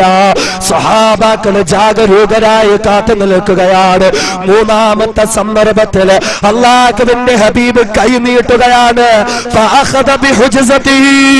ഉമറിന്റെ മടിക്കത്തിൽ അല്ലാഹുവിന്റെ ഹബീബ് പിടിക്കുകയാണ്. എന്നിട്ടോ എന്നിട്ട് ഉമറിന്റെ അരക്കത്തിൽ പിടിച്ചിട്ട് അല്ലാഹുവിന്റെ ഹബീബ് ഉമറിനെ വലിച്ച് തന്നിലേക്ക് അടുപ്പിക്കുകയാ. അല്ലാഹുവിന്റെ റസൂലിന്റെ മുഖവും ഉമറിന്റെ മുഖവും ഇതാ അടുത്തടുത്ത് നിൽക്കുകയാണ്. അല്ലാഹുവിന്റെ ഹബീബ് ചോദിച്ചു, ഉമറേ മാ ജാബിക യാ ഉമർ, ഏ ഉമറേ ഇസ്ലാമിന്റെ പാളയത്തിലേക്ക് കടന്നു വരാൻ നിനക്കെങ്ങനെ ധൈര്യം വന്നു ഉമറേ? നിനക്കെങ്ങനെ ധൈര്യം വന്നു ഉമറേ? മഹാനായ ഉമർ പ്രഖ്യാപിക്കുകയാണ്, ലിഉമിന ബില്ലാഹി വറസൂലിഹി അശ്ഹദു അല്ലാ ഇലാഹ ഇല്ലല്ലാഹ് വ അന്നക റസൂലുള്ളാഹ്. അല്ലാഹുവിൽ വിശ്വസിക്കാനാ ഉമർ വന്നത്, അല്ലാഹുവിന്റെ റസൂലിനെ വിശ്വസിക്കാനാ ഉമർ വന്നത്. ഉമർ ഷഹാദത്ത് ചൊല്ലി മുസ്ലിമാവുകയാണ്. ഉമർ ദാ ഇസ്ലാമിന്റെ പോരാളിയായി മാറുകയാണ്. എന്റെ സഹോദരാ നിനക്കും കഴിയട്ടെ, എന്റെ സഹോദരിമാരെ നിങ്ങൾക്കും കഴിയട്ടെ. ഖുർആനിലൂടെ വിശ്വാസത്തിലേക്ക് കടന്നു വരാൻ, ഖുർആനിലൂടെ ജീവിതത്തിൽ മാറ്റമുണ്ടാക്കാൻ, ജീവിതത്തിൽ എന്തൊക്കെ പ്രശ്നങ്ങളുണ്ടോ അത് അല്ലാഹുവിന്റെ ഖുർആനിലൂടെ പരിഹരിക്കാൻ എന്റെ സഹോദരങ്ങളെ നമുക്ക് കഴിയട്ടെ. ജീവിതത്തിൽ എല്ലാ പ്രശ്നങ്ങളും എങ്ങനെ പരിഹരിക്കപ്പെടണം? ഖുർആനിലൂടെ പരിഹരിക്കപ്പെടണം. മഹാനായ മുത്തലി മുഹമ്മദ് മുസ്തഫ സല്ലല്ലാഹു അലൈഹി വസല്ലമ തങ്ങളുടെ അടുക്കലേക്ക് ഒരിക്കൽ ജിബ്രീൽ അലൈഹിസ്സലാത്തു വസ്സലാം വന്നിട്ട് അല്ലാഹുവിന്റെ ഹബീബിന്റെ അടുക്കൽ ഇരുന്നിട്ട് ഈ സമുദായത്തിൽ എന്തൊക്കെ പ്രശ്നങ്ങളുണ്ടാവും, സാമ്പത്തികമായും സാമൂഹികമായും മാനസികമായി ശാരീരികമായി എല്ലാം അള്ളാന്റെ ഹബീബിന്റെ മുന്നിൽ ജിബ്രീൽ അലൈഹിസ്സലാം പറഞ്ഞു കൊടുത്തു. അള്ളാന്റെ ഹബീബ് എല്ലാം ഇരുന്ന് കേട്ടു, എല്ലാ പ്രശ്നങ്ങളും കേട്ടു. എല്ലാം കേട്ട് കഴിഞ്ഞിട്ട് അള്ളാന്റെ ഹബീബ് ജിബ്രീലിനോട് ചോദിച്ചു, ജിബ്രീൽ വമൽ മഖ്റജ് മിൻഹാ യാ ജിബ്രീൽ, ഇതെല്ലാം പ്രശ്നങ്ങളാ, എന്റെ സമുദായം കഷ്ടപ്പെടും, എന്റെ സമുദായം ഒരുപാട് ബുദ്ധിമുട്ടും, എനിക്കൊന്ന് പറഞ്ഞു കൊടുക്കണം ജിബ്രീൽ, ഈ പ്രശ്നങ്ങളിൽ നിന്നൊക്കെ രക്ഷപ്പെടാനുള്ള മാർഗം എന്താണ്? ഈ പ്രശ്നങ്ങളെല്ലാം പരിഹരിക്കപ്പെടാനുള്ള മാർഗം ഏതാണ്? മഹാനായ ജിബ്രീൽ അലൈഹിസ്സലാത്തു വസ്സലാം അള്ളാന്റെ ഹബീബിന് പറഞ്ഞു കൊടുത്തു, നബിയെ വേറൊരു മാർഗവുമില്ല, സമുദായത്തിൽ ഉണ്ടാകുന്ന സകല പ്രശ്നങ്ങളും പരിഹരിക്കപ്പെടാൻ ഒരേ ഒരു മാർഗം കിതാബുല്ലാഹ്, അള്ളാഹുവിന്റെ കിതാബാണ് നബിയെ, അള്ളാഹുവിന്റെ കിതാബാണ്. അള്ളാഹുവിന്റെ ഖുർആനിലൂടെ അല്ലാതെ ഈ സമുദായത്തിന്റെ പ്രശ്നങ്ങൾ പരിഹരിക്കപ്പെടുകയില്ല. അള്ളാന്റെ ഹബീബിനോട് ജിബ്രീൽ അലൈഹിസ്സലാം പറഞ്ഞു കൊടുത്തു. നമ്മുടെ എല്ലാ പ്രശ്നങ്ങളും എങ്ങനെ പരിഹരിക്കപ്പെടണം? ഖുർആനിലൂടെ പരിഹരിക്കപ്പെടണം, അല്ലേ? പിന്നെയുണ്ട് ജീവിതത്തിലെ പ്രശ്നങ്ങൾ പരിഹരിക്കപ്പെടാൻ. സമുദായം ഇങ്ങനെ ഓടും, മക്ബറകളായ മക്ബറകൾ മുഴുവൻ സമാധാനത്തിന് ജീവിതത്തിൽ ബറക്കത്തുണ്ടാകാൻ സിയാറത്ത്. അള്ളാന്റെ ഹബീബ് പറഞ്ഞു, സിയാറത്ത് ചെയ്യണം. എന്തിനാ? മരണത്തെ ഓർക്കാൻ. മരണത്തെ ഓർക്കാൻ സിയാറത്ത് സുന്നത്താണ്. മഹാന്മാരുടെ സിയാറത്ത്, ഖബർ സിയാറത്ത് ചെയ്യപ്പെടണം. അവരെ തവസ്സുൽ ചെയ്തുകൊണ്ട് ദുആ ചെയ്യണം. അവരുടെ ബറക്കത്ത് നമുക്ക് കിട്ടണം. അതൊക്കെ അംഗീകരിക്കുന്നു. പക്ഷേ മരണത്തെ ഓർക്കാൻ വേണ്ടി സിയാറത്ത് ചെയ്യാൻ പറഞ്ഞപ്പോ ഇന്ന് എന്തായി? സിയാറത്ത് ഒരു ടൂറായിട്ട് മാറി. സിയാറത്ത് ടൂർ, അല്ലേ? സിയാറത്ത് ടൂർ. ഭീമാപ്പള്ളി, കടുവാപ്പള്ളി, കരുനാഗപ്പള്ളി വഴി ഇങ്ങനെ പോവാ, വീഗാലാൻഡിലൊക്കെ ചെന്ന് അടിച്ച് കലങ്ങി കുളിച്ച് ശുദ്ധിയായിട്ടൊരു സിയാറത്ത് ടൂർ. സമുദായം ഞാൻ ഇല്ലാത്ത വല്ലതും പറഞ്ഞു. നമ്മൾ ചിന്തിച്ചേ, എന്ത് പ്രയോജനമാ? എങ്ങനെ ബറക്കത്ത് കിട്ടാനാ? എങ്ങനെ ബറക്കത്ത് കിട്ടാനാ? കച്ചവടത്തിലെ ബറക്കത്തിന് വേണ്ടി ഇന്ന് സമുദായം ഓടുകയാണ്. കടുവാപ്പള്ളിയിലേക്ക് ചെന്നൊരു വലിയ ഓട്ട് നിലവിളക്ക് സംഭാവന. എന്ത് ബറക്കത്ത് കിട്ടാനാ? ഇസ്ലാമിന്റെ വിധി എന്താണെന്നറിയോ? ഇസ്ലാമിന്റെ വിധി എന്താ? ഒരു മക്ബറയെ സംബന്ധിച്ചിടത്തോളം ആ മക്ബറയിൽ വെളിച്ചമില്ല, പ്രകാശമില്ല എങ്കിൽ അവിടെ ഒരു നിലവിളക്ക് കത്തിക്കാം. പ്രകാശമില്ലെങ്കിൽ അവിടെ ഒരു നിലവിളക്ക് കത്തിക്കാം. എന്തിനാ? പ്രകാശത്തിന്. കാരണം ഈ സിയാറത്തിന് വരുന്നവര് ചെന്നിന് കബറിൽ തട്ട് മൂക്കിടിച്ച് വീഴണ്ട. അപ്പൊ ഒരു നിലവിളക്ക് കത്തിക്കാം. അതല്ലാത്തുള്ള നിലവിളക്കുകളെല്ലാം ഹറാം. ബറക്കത്തിന് വേണ്ടി കത്തിച്ചാൽ തനിച്ച ഹറാം. അങ്ങനെ ഒരു ഏർപ്പാടില്ല. മക്ബറകളിലെ നിലവിളക്കിന്റെ ആവശ്യമില്ല. നമ്മൾ ചിന്തിച്ച്, ഒരു മക്ബറ ഉണ്ടെങ്കിൽ 1.5 കിലോമീറ്റർ അപ്പുറത്ത് നിന്ന് അതിന്റെ വെളിച്ചം തുടങ്ങുക, അതിന്റെ ലൈറ്റ് സെറ്റിംഗ് തുടങ്ങുക. പിന്നെ എന്തിനാ ഇത്? അഹ്ലുസുന്നത്തി വൽ ജമാഅത്തിന്റെ ആശയമാണ് ഞാൻ പറയുന്നത്. മുസ്ലിം സമുദായത്തിന്റെ വിശ്വാസ ദൗർബല്യതയെ ചൂഷണം ചെയ്തുകൊണ്ട് അഹ്ലുസുന്നത്തി വൽ ജമാഅത്ത് അംഗീകരിക്കാത്ത ആശയങ്ങൾ പ്രചരിപ്പിച്ചുകൊണ്ട് പണം പിടിച്ചു പറ്റുന്നവരിൽ നിന്നും മോചനമുണ്ടാകട്ടെ നമുക്ക്. അറിയുമോ, ഇന്ന് പള്ളി ദറസുകളിൽ നമ്മുടെ ചുറ്റുവട്ടങ്ങളിൽ ദറസുകൾ ഉണ്ടല്ലോ, അന്വേഷിച്ചു നോക്കുവിൻ. ആ ദറസുകളിലൊക്കെ പഠിപ്പിക്കുന്ന ഒരു കിതാബുണ്ട്, ഇർഷാദുൽ ഇബാദ് എന്ന കിതാബ്. ഇർഷാദുൽ ഇബാദ് എന്ന കിതാബ്. ആ കിതാബ് രചിച്ചതാരാ? അതേ വടകരയിൽ മാഹിക്കടുത്ത് കുഞ്ഞിപ്പള്ളിയിൽ അന്ത്യവിശ്രമം കൊള്ളുന്ന മഹാനായ സൈനുദ്ദീൻ മഖ്ദൂം സാനി റഹ്മത്തുള്ളാഹി തആല അലൈഹി. മഹാനവറുകൾ അഹ്ലുസുന്നത്തി വൽ ജമാഅത്ത് അംഗീകരിച്ച എല്ലാവരും ഉൾക്കൊള്ളുന്നതായ മഹാനായ ഒരു പണ്ഡിതനാണ്. ആ മഹാനവറുകൾ അദ്ദേഹത്തിന്റെ കിതാബിൽ വ്യക്തമായി രേഖപ്പെടുത്തി വെക്കുകയാണ്, മക്ബറകളിൽ ബറക്കത്തിന് വേണ്ടിയുള്ള നിലവിളക്ക് ഹറാമാണ്. മക്ബറയിൽ ബറക്കത്തിന് വേണ്ടി തൊട്ടുമുട്ടൽ ഹറാമാണ്. മക്ബറയുടെ മുന്നിൽ ബറക്കത്തിന് വേണ്ടി സുജൂദ് ചെയ്യൽ ഹറാമാണ്. ബറക്കത്തിന് വേണ്ടി ആവശ്യമില്ലാത്ത അനാവശ്യമായ കാര്യങ്ങൾ ചെയ്യൽ ഹറാമാണ്. ഈ ഹറാമായ മാർഗത്തിലൂടെ ജീവിച്ചാൽ എന്ത് ബറക്കത്താണ് നമ്മുടെ ജീവിതത്തിൽ ഉണ്ടാകാൻ പോകുന്നത്? എന്ത് ബറക്കത്താ, എന്ത് ബറക്കത്താ?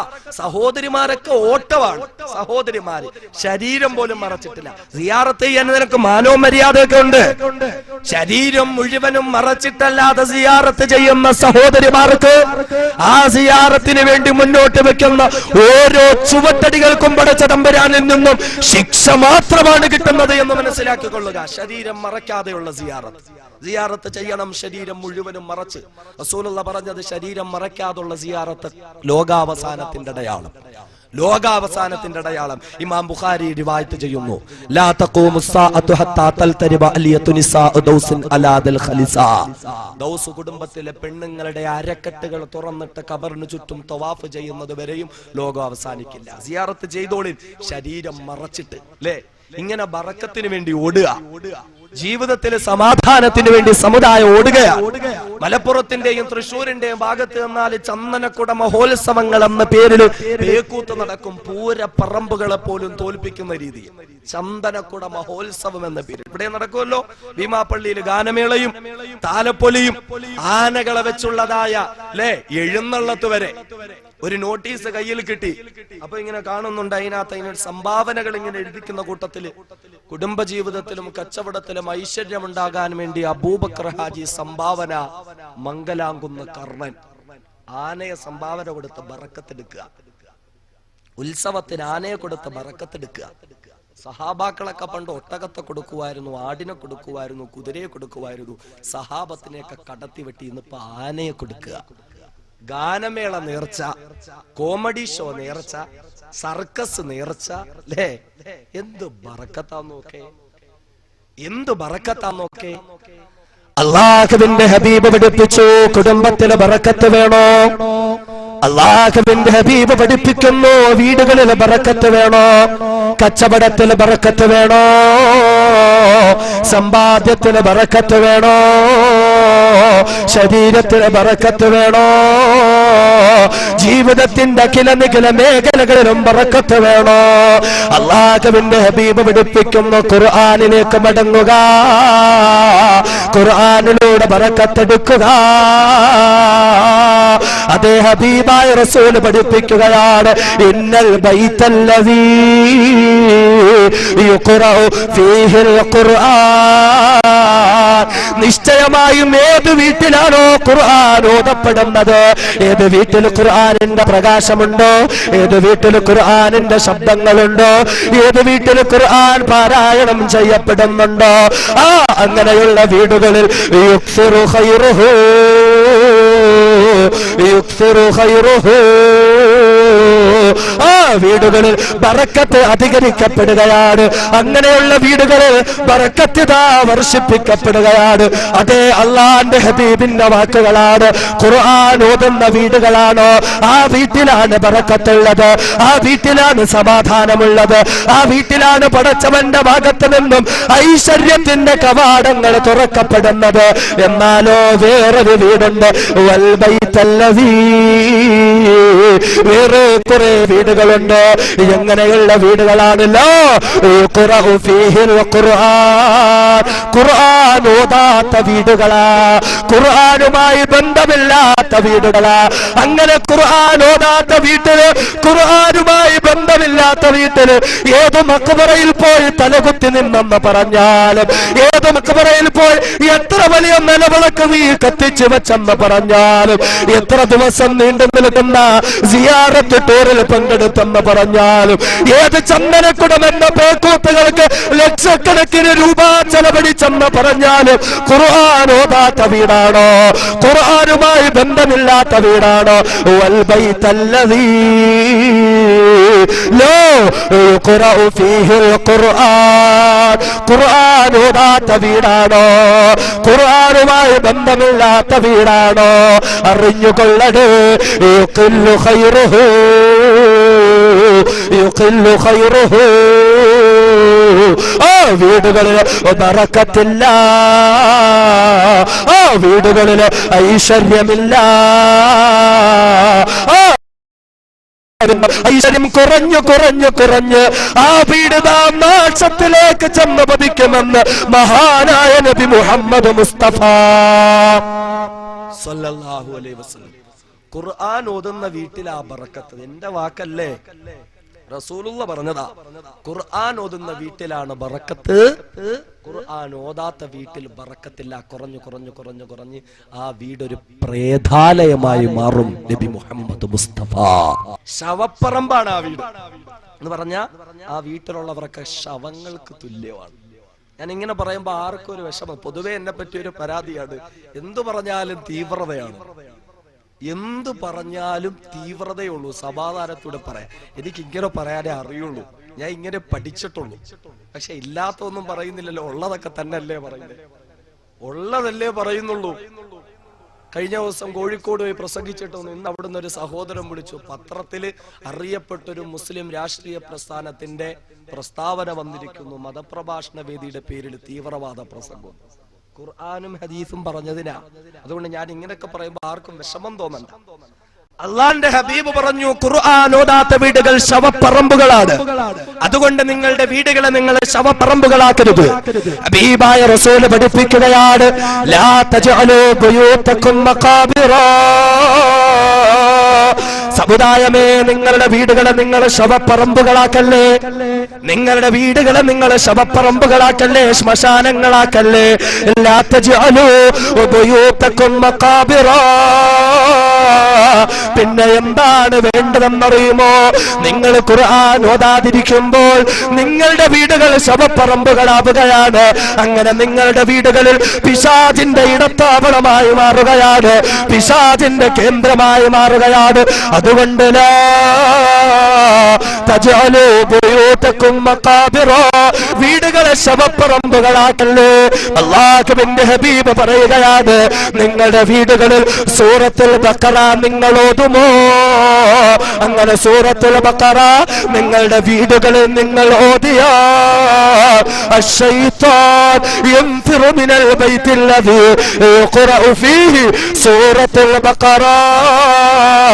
അങ്ങനെ സൂറത്തുൽ ബഖറ ഓതുന്ന വീടുകളിൽ നിന്ന് പിശാച് വിരണ്ടോടുകയാണ്, ശൈത്താന്റെ ശല്യമില്ലാതാവുകയാണ്. ഭർത്താവിന്റെ മദ്യപാനം നിർത്തണോ?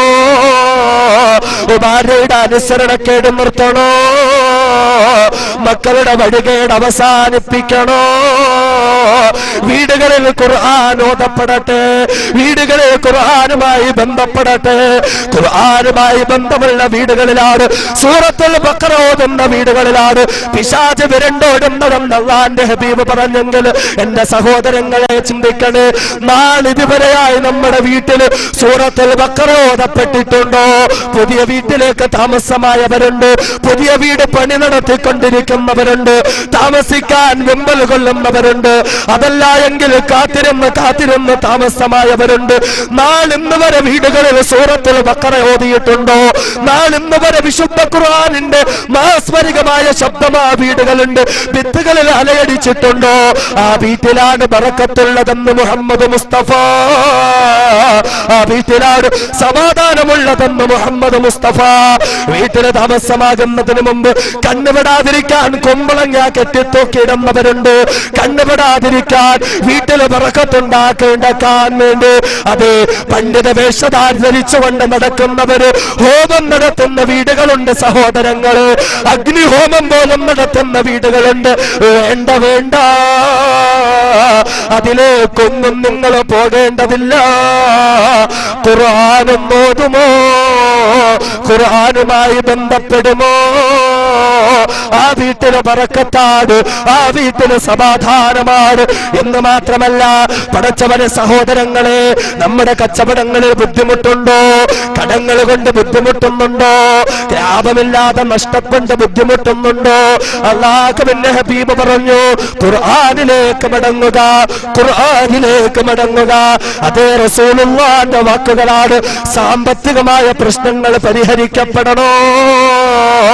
മൻഖറ സൂറത്തുൽ വാഖിഅത കുല്ല ലൈല ലം തുസിബഹു ഫാഖത്തുൻ അബദാ. ആരാണോ തങ്ങളുടെ വീടുകളിൽ മഗ്രിബ് നിസ്കാരത്തിന് ശേഷം സൂറത്തുൽ വാഖിഅ ഓതുന്നത്, അങ്ങനെ ഓതുന്നവരുടെ വീടുകളിലുണ്ടല്ലോ ലം തുസിബഹു ഫാഖത്തുൻ അബദാ. ഇല്ല, വീടുകളിൽ പിന്നെ ദാരിദ്ര്യമില്ല, ആ വീടുകളിൽ പിന്നെ പട്ടിണിയില്ല, ആ വീടുകളിൽ പിന്നെ സമ്പത്തിന്റെ പ്രശ്നങ്ങളില്ല. ഹബീബായ നബി മുഹമ്മദ് മുസ്തഫ റസൂലുള്ളാഹിന്റെ വാക്കുകളാണ്. പെങ്ങളെ, ഭർത്താവിന്റെ കച്ചവടത്തിന് ബറക്കത്ത് വേണ്ടു, ഗൾഫിൽ നിൽക്കുന്ന മച്ചാന്റെ ജോലിയിൽ ബറക്കത്ത് വേണ്ടു, ഗൾഫിൽ പോയ മകന്റെ ജോലിയിൽ സ്ഥിരത വേണ്ടു. അല്ലാഹുവിന്റെ ഹബീബാണ് പറഞ്ഞത്, നിങ്ങൾ സൂറത്തുൽ വാഖിയ ഓതുക, നിങ്ങൾ സൂറത്തുൽ വാഖിയ നിരന്തരമായി ഓതുന്നവരായി മാറുക. സമ്പത്തിന്റെ ബറക്കത്ത് ഖുർആനിലാണ്, സാമ്പത്തിക ബറക്കത്ത് ഖുർആനിലാണ്. തീർന്നിട്ടില്ല. ശാരീരികമായ ബറക്കത്ത് വേണോ? ശരീരത്തിലെ രോഗങ്ങൾ നഷ്ടപ്പെടണോ? ശരീരത്തിൽ ആരോഗ്യം നിലനിൽക്കണോ? മരുന്ന് കഴിക്കുന്നതോടൊപ്പം ചികിത്സ നടത്തുന്നതോടൊപ്പം അല്ലാഹുവിന്റെ ഖുർആനിലേക്ക് നമ്മൾ മടങ്ങണേ. പടച്ചവനെ, മാരകമായ ഭീകരമായ ശരീരം കാരണത്തിൽ നിന്ന്, ക്യാൻസറിൽ നിന്ന് രക്ഷപ്പെടുത്തണേ അല്ലാഹ്. ശരീരം കീറിമുറിക്കേണ്ടി വരുന്ന മാരകമായ ഭീകരമായ രോഗങ്ങളിൽ നിന്ന് രക്ഷപ്പെടുത്തണേ അല്ലാഹ്. അതേ സഹോദരങ്ങളെ, ഖുർആനിലേക്ക് മടങ്ങുക. അല്ലാഹു തന്നെ പറയുകയാണ്, വനുനസ്സിലു മിനൽ ഖുർആൻ മാ ഹുവ ശിഫാ. അല്ലാഹു പറയുകയാണ്, ഖുർആനിൽ ശിഫാ വെച്ചിരിക്കുകയാണ്, ഖുർആനിൽ രോഗശമനം വെച്ചിരിക്കുകയാണ്. അതുകൊണ്ട് ആരോഗ്യം വേണോ? ഖുർആൻ ഓതുക. സമ്പത്ത് വേണോ? ഖുർആൻ ഓതുക. ബറക്കത്ത് വേണോ? ഖുർആൻ ഓതുക. സമാധാനം വേണോ? ഖുർആൻ ഓതുക. മനസ്സിന് സമാധാനമില്ല, കച്ചവടത്തിന്റെ പിരിമുറുക്കങ്ങളാണ്, കുടുംബത്തിന്റെ ടെൻഷനുകളാണ്, ഓഫീസിലെ പ്രശ്നങ്ങളാണ്, ബുദ്ധിമുട്ടില്ലാതെ അലഞ്ഞുകൊണ്ടിരിക്കുകയാണ്, സമാധാനമില്ലാതെ നീറി ഇതാ നശിച്ചുകൊണ്ടിരിക്കുകയാണ്. വേണ്ട സഹോദരാ, വേണ്ട സഹോദരി, നിന്റെ മനസ്സിന് ബറക്കത്ത് വേണോ? അവിടെയും ഖുർആനാണ് വരുന്നത്, അവിടെയും ഖുർആനാണ് വരുന്നത്. അല്ലാഹു തആല തന്നെ പറയുകയാണ്, അലാ,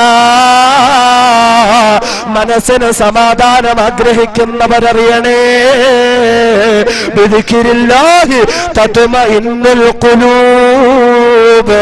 ഹൃദയങ്ങളുടെ സമാധാനം അതും ഖുർആനിലാണ്, അതും ഖുർആനിലാണ്. എന്ത് പ്രശ്നമാ സഹോദരങ്ങളെ ഖുർആനിലൂടെ പരിഹരിക്കപ്പെടാനില്ലാത്തത്? ഏത് പ്രശ്നമാ സഹോദരങ്ങളെ ഖുർആനിലൂടെ മാറ്റപ്പെടാതിരിക്കുന്നത്? അതുകൊണ്ട് സാമ്പത്തിക പ്രശ്നമായാലും, മാനസിക പ്രശ്നമായാലും, ശാരീരിക പ്രശ്നമായാലും, കുടുംബത്തിലെ പ്രശ്നങ്ങളായാലും, വീട്ടിലെ പ്രശ്നങ്ങളായാലും, സമൂഹത്തിലെ പ്രശ്നങ്ങളായാലും, എന്ത് പ്രശ്നം വന്നാലും അല്ലാഹുവിന്റെ ഖുർആൻ, അല്ലാഹുവിന്റെ ഖുർആൻ, അല്ലാഹുവിന്റെ ഖുർആൻ, ഖുർആനിലൂടെ മാറ്റം. എന്റെ ഖുർആനിനെ അവഗണിച്ച ഒരാളെയും ഞാൻ വെറുതെ വിടില്ല. അല്ലാഹു തആല ഇതാ വെല്ലുവിളിക്കുകയാണ്, സഹോദരന്മാരെ സൂക്ഷിച്ചുകൊള്ളുക, സഹോദരിമാരെ സൂക്ഷിച്ചുകൊള്ളുക. എനിക്കും നിങ്ങൾക്കും ഖുർആനുമായി ബന്ധമില്ല എങ്കിലും പടച്ചവന്റെ ശക്തമായ താക്കീതാണ്.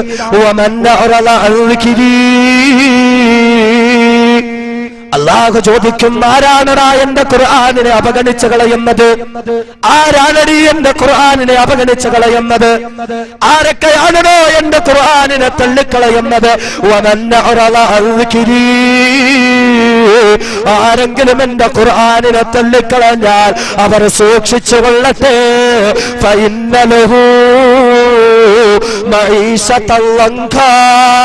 ഇടുക്കമായ ജീവിതമാണ് അവരെ കാത്തിരിക്കുന്നത്, ഇടുക്കമായ ജീവിതമാണ് അവരെ കാത്തിരിക്കുന്നത്.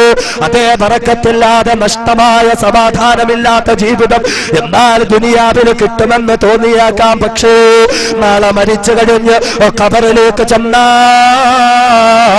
യഥാർത്ഥ ജീവിതം തുടങ്ങുന്ന ഖബറിലേക്ക് കൊണ്ട് നിന്നെ കിടത്തി കഴിഞ്ഞാൽ,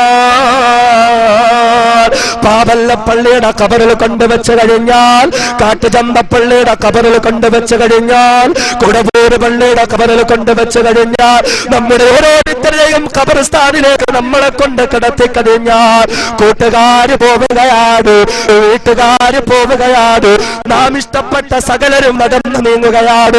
എല്ലാവരും അങ്ങ് പോയി കഴിഞ്ഞുമ്പോൾ അതാ നമ്മളിങ്ങനെ മണ്ണിൽ കിടക്കുകയാണ്. ഒരു തുണ്ട് തുണിയിൽ പൊതിഞ്ഞ് നമ്മെ ഇട്ട് കൊണ്ടിരിക്കുകയാണ്. കൈയൊന്നനക്കാൻ പറ്റുന്നില്ല, കാലൊന്നനക്കാൻ പറ്റുന്നില്ല. കുറ്റാക്കോരിട്ടില് നിശബ്ദതയിൽ നമ്മളിങ്ങനെ കിടക്കുമ്പോൾ പെട്ടെന്നതാ ഒരു ഗർജനം നമ്മൾ കേൾക്കുകയാണ്. പെട്ടെന്നതാ ഒരു പൊട്ടിത്തെറി നമ്മൾ കേൾക്കുകയാണ്. ലാ മർഹബൻ ലക വലാ അഹ്ലാ, നിനക്ക് നാശമടാ, നിനക്ക് നാശമടി, ഇവിടെ നിനക്ക് സ്വാഗതമില്ല, സ്വാഗതമില്ല, സ്വാഗതമില്ല. എന്തിനാ നീ ഇങ്ങോട്ട് വന്നത് നിനക്കറിയുമോ? അമാ ഇൻ കുന്ത ലഅബ്ഗലു മയ്യംശി അലാ ലുഹീലയ്യാ. കല്ലമ്പലം പ്രദേശത്ത് ജീവിച്ചിരുന്ന മനുഷ്യരുണ്ടല്ലോ, പാവല്ല മഹല്ലിൽ ജീവിച്ചിരുന്ന മനുഷ്യരുണ്ടല്ലോ, ഓരോ പള്ളി ഖബർസ്ഥാനിന്റെയും മഹല്ലുകളിൽ ജീവിച്ചിരുന്ന മനുഷ്യരുണ്ടല്ലോ. ആ മനുഷ്യരിൽ വെച്ച്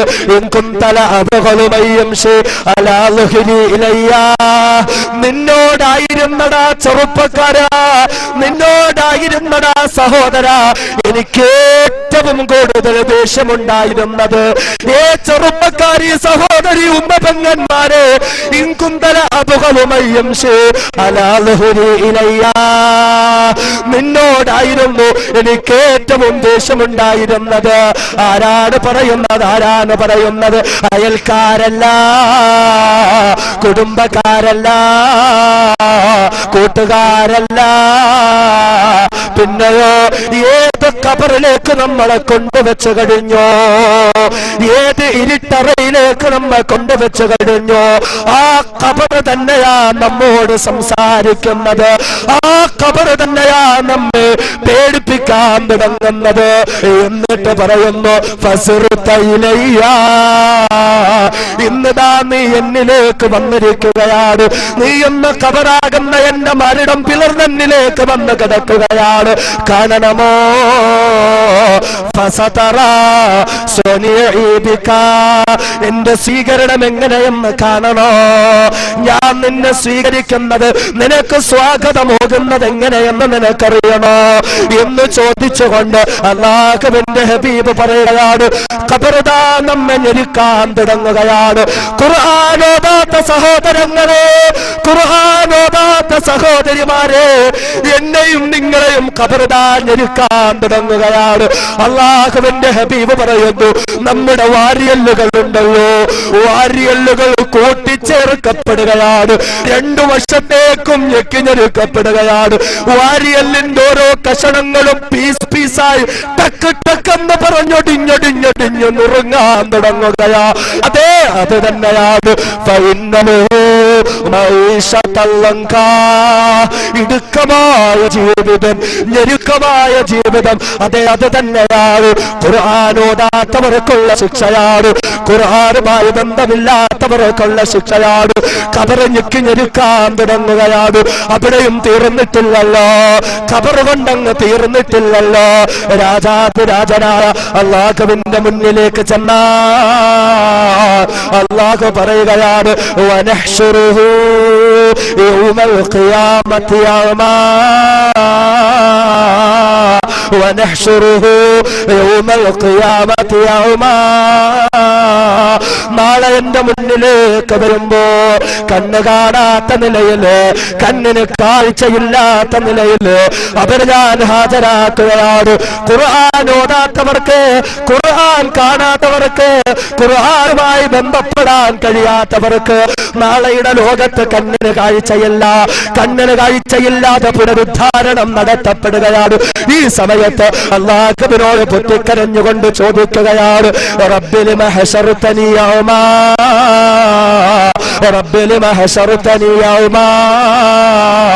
പടച്ചവനേ, പടച്ചവനേ, ഞങ്ങളുടെ കണ്ണിന്റെ കാഴ്ച എവിടെയാണ്? ഞങ്ങളുടെ കണ്ണിന്റെ കാഴ്ച എവിടെയാണ്? വഖദ് കുന്തു ബസീറാ, ദുനിയാവിൽ ഞങ്ങൾക്ക് കാഴ്ചയുണ്ടായിരുന്നു അല്ലാ, ദുനിയാവിൽ ഞങ്ങൾക്ക് കണ്ണിന് പവറുണ്ടായിരുന്നല്ല. മണിക്കൂറുകളോളം ക്രിക്കറ്റ് കളി കാണാൻ കൊടുത്തതാണ്, മണിക്കൂറുകളോളം പൂരപ്പറമ്പുകളിൽ കൊടുത്തതാണ്, മണിക്കൂറുകളോളം ഐഡിയ സ്റ്റാർ സിംഗറിന്റെ ഗ്രാൻഡ് ഫിനാലയ്ക്ക് കൊടുത്തതാണ്, കുട്ടിപ്പട്ടുറുമാലിന്റെ മെഗാ ഫൈനലിന് കൊടുത്തതാണ്. അത്രത്തോളം ഉറക്കമൊഴിഞ്ഞെങ്കിലും, അത്രത്തോളം ഉറങ്ങാതെ കാത്തിരുന്നെങ്കിലും വഖദ് കുന്തു ബസീറാ ഇല്ല അല്ലാ, ഇല്ല അല്ലാ, എന്റെ കണ്ണിനൊരു പ്രശ്നവും ഉണ്ടായിരുന്നില്ല അല്ലാ. ന്യൂ ഇയറിനെ വരവേൽക്കാൻ കാത്തിരിക്കുന്ന മുസ്ലിമേ, ഡിസംബർ 31 രാത്രി അർദ്ധരാത്രി 12 മണി വരെ ഉറക്കമിടിഞ്ഞുകൊണ്ട് ന്യൂ ഇയറിനെ കാത്തിരിക്കാനിരിക്കുന്ന പൊന്നുമോത്, വേണ്ടടാ, മെനക്കെടണ്ടടാ, അതിനു വേണ്ടി സമയം കൊടുക്കണ്ടടാ. നാളെ നീ പൊട്ടിക്കരയുന്നതാണ് അല്ലാ. വെളുക്കുവോളം ഞാൻ അതിനു വേണ്ടി ഉറക്കമിടിച്ചിട്ടുണ്ടായിരുന്നു. വഖദ് കുന്തു ബസീറാ, എന്നിട്ടും എന്റെ കണ്ണിനൊരു പ്രശ്നവുമില്ല അല്ലാ, എന്നിട്ടും എന്റെ കണ്ണിനൊരു കുഴപ്പവുമില്ല അല്ലാ. അല്ലാഹുവിനോട് പൊട്ടിക്കരഞ്ഞുകൊണ്ട് ചോദിക്കുകയാണ് ഈ സമയത്ത്. രാജാതിരാജനായ പടച്ചവൻ ചോദിക്കുകയാണ്, കദാലിക അതത്ക ആയാതുനാ, കദാലിക അതത്ക ആയാതുനാ, ഇന്ന് നിങ്ങൾ എന്റെ മുന്നിൽ വന്നെന്ന് കരയുന്നുവല്ലോ, ഇതുപോലെ എന്റെ ഖുർആൻ നിങ്ങളുടെ മുന്നിൽ ഉണ്ടായിരുന്നല്ലോ, നിന്റെയൊക്കെ വീട്ടിൽ ഖുർആൻ ഉണ്ടായിരുന്നുവല്ലോ, നിങ്ങളുടെ പള്ളികളിൽ ഖുർആൻ ഉണ്ടായിരുന്നുവല്ലോ, നിങ്ങളുടെ കടകമ്പോളങ്ങളിൽ ഖുർആൻ ഉണ്ടായിരുന്നല്ലോ. പക്ഷേ എന്തു ചെയ്യാൻ? ഫനസീതഹാ,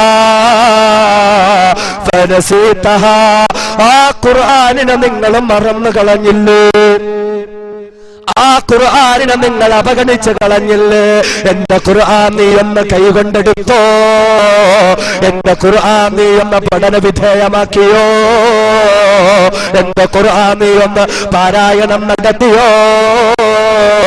ഫനസീതഹാ, ഫനസീതഹാ, ഫനസീതഹാ, ഖുർആനെ നിങ്ങൾ മറന്നു കളഞ്ഞില്ലേ? എന്റെ ഖുർആനെ മറന്നതുകൊണ്ട്, എന്റെ ഖുർആനെ അവഗണിച്ചതുകൊണ്ട്, എന്റെ ഖുർആനിനെ തള്ളിക്കളഞ്ഞുകൊണ്ട്, വകദാലികൽ യൗമ തുൻസാ, വകദാലികൽ യൗമ തുൻസാ, ഞാനും നിങ്ങളെ തള്ളിക്കളയുകയാണ്, ഞാനും നിങ്ങളെ തള്ളിക്കളയുകയാണ്, ഞാനും നിങ്ങളെ തള്ളിക്കളയുകയാണ്. അതുകൊണ്ട് സഹോദരങ്ങളെ, സഹോദരിമാരെ, ഈ പ്രഭാഷണത്തിന്റെ സന്ദേശം എന്നോണം എന്നോടും നിങ്ങളോടും ഈ വിനീതന പറയാനുള്ളത്, ഇഖ്റഉൽ ഖുർആൻ, ഖുർആൻ ഓതടേ, ഖുർആനിലേക്ക് മടങ്ങടേ, ഖുർആനുമായി ബന്ധം പുലർത്തടേ. ഖുർആനിലൂടെ ബന്ധം പുലർത്തുന്നതിലാണ് ദുനിയാവിലും ആഖിറത്തിലും നമുക്ക് വിജയമുള്ളത്. പടച്ച തമ്പുരാൻ സ്വീകരിക്കുമാറാകട്ടെ. അതുകൊണ്ട് സഹോദരങ്ങളെ, ഖുർആൻ ഓതുവിൻ, ഖുർആനുമായി ബന്ധപ്പെടുവിൻ, അള്ളാഹുവിന്റെ വിശുദ്ധ ഖുർആനുമായി നിരന്തര ബന്ധം പുലർത്താൻ പടച്ച തമ്പുരാൻ എനിക്കും നിങ്ങൾക്ക് തൗഫീഖ് നൽകുമാറാകട്ടെ. സഹോദരങ്ങളെ, അള്ളാഹുവിന്റെ ഖുർആൻ പഠിക്കുവിൻ, വിശുദ്ധ ഖുർആൻ നമ്മുടെ മക്കളെ പഠിപ്പിക്കുവിൻ. അതുകൂടെ പറഞ്ഞ് ഇൻഷാ അല്ലാഹ് ഞാൻ നിർത്താം. നമ്മുടെ മക്കൾ ഖുർആൻ പഠിക്കട്ടെ, നമ്മുടെ മക്കൾ ഖുർആനിന്റെ വക്താക്കളാകട്ടെ, അവർ ഖുർആനുമായി ബന്ധപ്പെടുന്നവരാകട്ടെ. ഇന്ന് നമ്മൾ കയറൂരി വിട്ടിരിക്കുകയാണ്, എങ്ങനെയൊക്കെ നമ്മളെ മക്കൾ അധപ്പതിക്കുകയാണ്. നിസ്കാരമില്ല, പർദയില്ല, അള്ളാഹുവുമായി ബന്ധമില്ല, അന്യപുരുഷന്റെ മുന്നിൽ ശരീരം തുറന്നിടുന്ന മ്ലേച്ഛമായ മോശമായ വൃത്തികെട്ട രീതിയിൽ നമ്മുടെ മക്കൾ വളർന്നു വരുമ്പോൾ അറിയോ, നാളെയൊരു ദിവസമുണ്ട്. നാളെയുടെ ദിവസത്തിൽ നമ്മുടെ മക്കൾ പടച്ച തമ്പുരാനോട് ചോദിക്കും, പടച്ചവൻ എന്റെ ഉമ്മയോ വാപ്പയോ എവിടെ? ഞങ്ങളെ കൊണ്ട് പർദ ധരിപ്പിക്കാത്തവർ, ഞങ്ങളെ കൊണ്ട് നിസ്കരിപ്പിക്കാത്തവർ, ഞങ്ങളെ കൊണ്ട് നോമ്പ് പിടിക്കാത്തവർ, റബ്ബനാ അരീനല്ലദൈനി അല്ലല്ലാനാ മിനൽ ജിന്നി വൽ ഇൻസ്, ആ മനുഷ്യരെയും ഭൂതങ്ങളെ ഒന്ന് കാണിച്ചതാ അല്ലാഹ്, ഞങ്ങളുടെ മുന്നിലേക്ക് ഒന്ന് കൊണ്ടുവാ. എന്തിനെന്നറിയുമോ? നജ്അൽഹുമാ തഹ്ത അഖദാമിനാ, ഞങ്ങൾക്ക് അവരെ ചവിട്ടി മെതിക്കണം. സ്വന്തം ഉമ്മയെയും വാപ്പയെയും ഞങ്ങൾക്ക് ചവിട്ടി തേക്കണം. ഞങ്ങളെ വഴിപിഴപ്പിച്ച് കളഞ്ഞുകൊണ്ട്, ഞങ്ങളെ ഖുർആൻ പഠിപ്പിക്കാത്തതുകൊണ്ട് അവരെ ഞങ്ങൾക്ക് വേണ്ട. അല്ലാഹു തആല പറയുന്നു, യുബസ്സറൂനഹും, കാണിച്ചു കൊടുക്കും. പടച്ചവൻ ഇങ്ങനെ പരസ്പരം കാണിച്ചു കൊടുക്കും. ഈ സമയത്ത് നമ്മുടെ മക്കൾ വീണ്ടും പറയും, പടച്ചവനെ യവദ്ദുൽ മുജ്രിമു ലൗ യഫ്തദി മിൻ അദാബി യൗമിഇദിൻ ബിബനി വസാഹിബതിഹി വഅഖി, ആരെ വേണമെങ്കിലും തരാം അല്ലാഹ്, എന്നെ ഒന്ന് നരകത്തിൽ രക്ഷപ്പെടുത്തുവോ. വഫസീലതിഹി അല്ലതി തുവി, പോറ്റ് വളർത്തിയ ഉമ്മ വേണോ? പോറ്റി വളർത്തിയ വാപ്പയെ വേണോ, ചോര നീരാക്കി കഷ്ടപ്പെട്ട മാതാപിതാക്കളെ വേണോ, ആരെ വേണമെങ്കിലും തരാം. ഭൂമിയിലുള്ള ആരെ വേണമെങ്കിലും നീ എടുത്തു. സുമ്മയുഞ്ചി, എനിക്കൊന്ന് രക്ഷപ്പെടണം, എനിക്കൊന്ന് രക്ഷപ്പെടണം, എനിക്ക് രക്ഷപ്പെടാൻ ഒരു അവസരം തരണം എന്ന് പറഞ്ഞുകൊണ്ട് നമ്മുടെ മക്കള് നമുക്കെതിരെ തിരിയും. സഹോദരങ്ങളെ, നമുക്കെതിരെ തിരിയുന്ന ഒരു സന്ദർഭമുണ്ട്. പടച്ച തമ്പുരാൻ കാത്തുരക്ഷിക്കട്ടെ. അതൊരു ഭാഗം. എന്നാലൊരു മറുഭാഗമുണ്ട്, എന്നാലൊരു മറുഭാഗമുണ്ട്. അൽഹംദുലില്ലാഹ്, നമ്മുടെ ഈ സദസ് മുത്തഅല്ലിമീങ്ങളെ കൊണ്ട് അനുഗ്രഹിക്കപ്പെട്ട സദസ്സാണ്, ഹാഫിളീങ്ങളെ കൊണ്ട് അനുഗ്രഹിക്കപ്പെട്ട സദസ്സാണ്, ആലിമീങ്ങളെ കൊണ്ട് അനുഗ്രഹിക്കപ്പെട്ട സദസ്സാണ്. അറിയുമോ, ഒരു ഭാഗത്ത് ഡോക്ടർമാരും എഞ്ചിനീയർമാരുമായ നമ്മുടെ മക്കള് നമുക്കെതിരെ തിരിയുമ്പോൾ മറുഭാഗത്ത് നമുക്ക് കാണാം ഹാഫിളീങ്ങളായ കുറെ മക്കള്, ആലിമീങ്ങളായ കുറെ മക്കള്, മുത്തഅല്ലിമീങ്ങളായ കുറെ മക്കള്. അതാ പടച്ച തമ്പുരാന്റെ മുന്നിൽ നിൽക്കുമ്പോൾ അല്ലാഹുവെ വിളിച്ചിട്ട് പറയുന്നു, മക്കളെ നിങ്ങൾ ഇവിടെ വരിക, മക്കളെ നിങ്ങൾ ഇവിടെ വരിക. എന്നിട്ട് എന്റെ ചാരത്ത് നിന്ന് ഖുർആൻ, നിങ്ങൾ ഖുർആൻ ഓതി, നിങ്ങൾ ഖുർആൻ ഓതി. വറത്തിൽ കമാക്കും തതുറത്തിൽ ഫി ദുനിയ, ദുനിയാവിൽ നിങ്ങൾ ഖുർആൻ പഠിച്ചില്ലേ? നിങ്ങളുടെ ഉമ്മയും വാപ്പയും നിങ്ങളെ ഖുർആൻ പഠിപ്പിച്ചില്ലേ? അതുപോലെ നിങ്ങൾ ഓതുവിൻ, അതുപോലെ നിങ്ങൾ ഓതുവിൻ. അല്ലാഹു തആല അവരെ പിടിച്ചു നിർത്തി ഓദിക്കുകയാണ്. കഴിയോ? നമ്മുടെ മകൻ അവിടെ ഓതാൻ പറ്റുമോ? നമ്മുടെ മകൾക്ക് അവിടെ ഓതാൻ പറ്റുമോ? നമ്മുടെ കുടുംബത്തിൽ നിന്ന് ഒരാൾക്കെങ്കിലും അവിടെ ഓതാൻ പറ്റുമോ? ആലിമീങ്ങൾ അവിടെ ഓതും, ഹാഫിളീങ്ങൾ അവിടെ ഓതും, ഇൻഷാ അല്ലാഹ് മുത്തഅല്ലിമീങ്ങൾ അവിടെ ഓതും. അവരോദിക്കൊണ്ടിരിക്കുമ്പോൾ സ്ഥാനങ്ങൾ ഉയരുകയാണ്, അവരുടെ സ്ഥാനങ്ങൾ ഉയരുകയാണ്. ഈ സമയത്ത് പടച്ച തമ്പുരാൻ അവരുടെ മാതാപിതാക്കളെ വിളിക്കുകയാണ്, അവരുടെ മാതാപിതാക്കളെ വിളിക്കുകയാണ്. എന്നിട്ടോ സർവ മനുഷ്യരും പരിപൂർണ്ണ നഗ്നരായി നിൽക്കുമ്പോൾ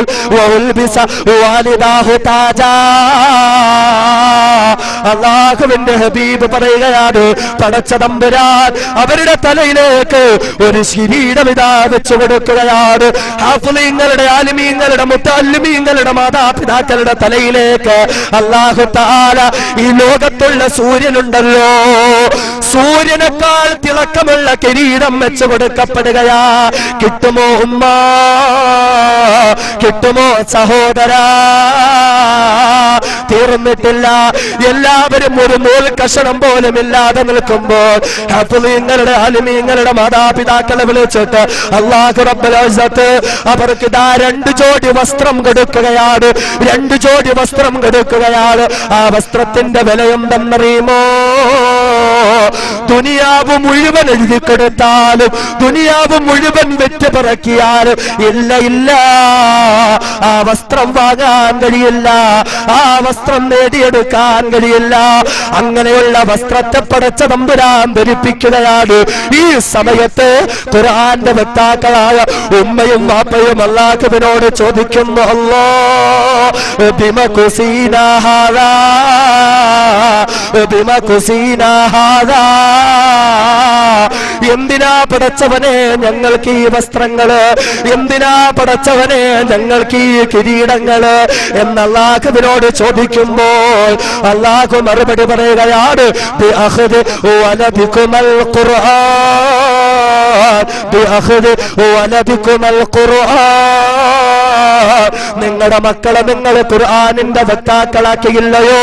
നിങ്ങളുടെ മക്കളെ നിങ്ങൾ ഖുർആനിന്റെ ആളുകളാക്കിയില്ലയോ?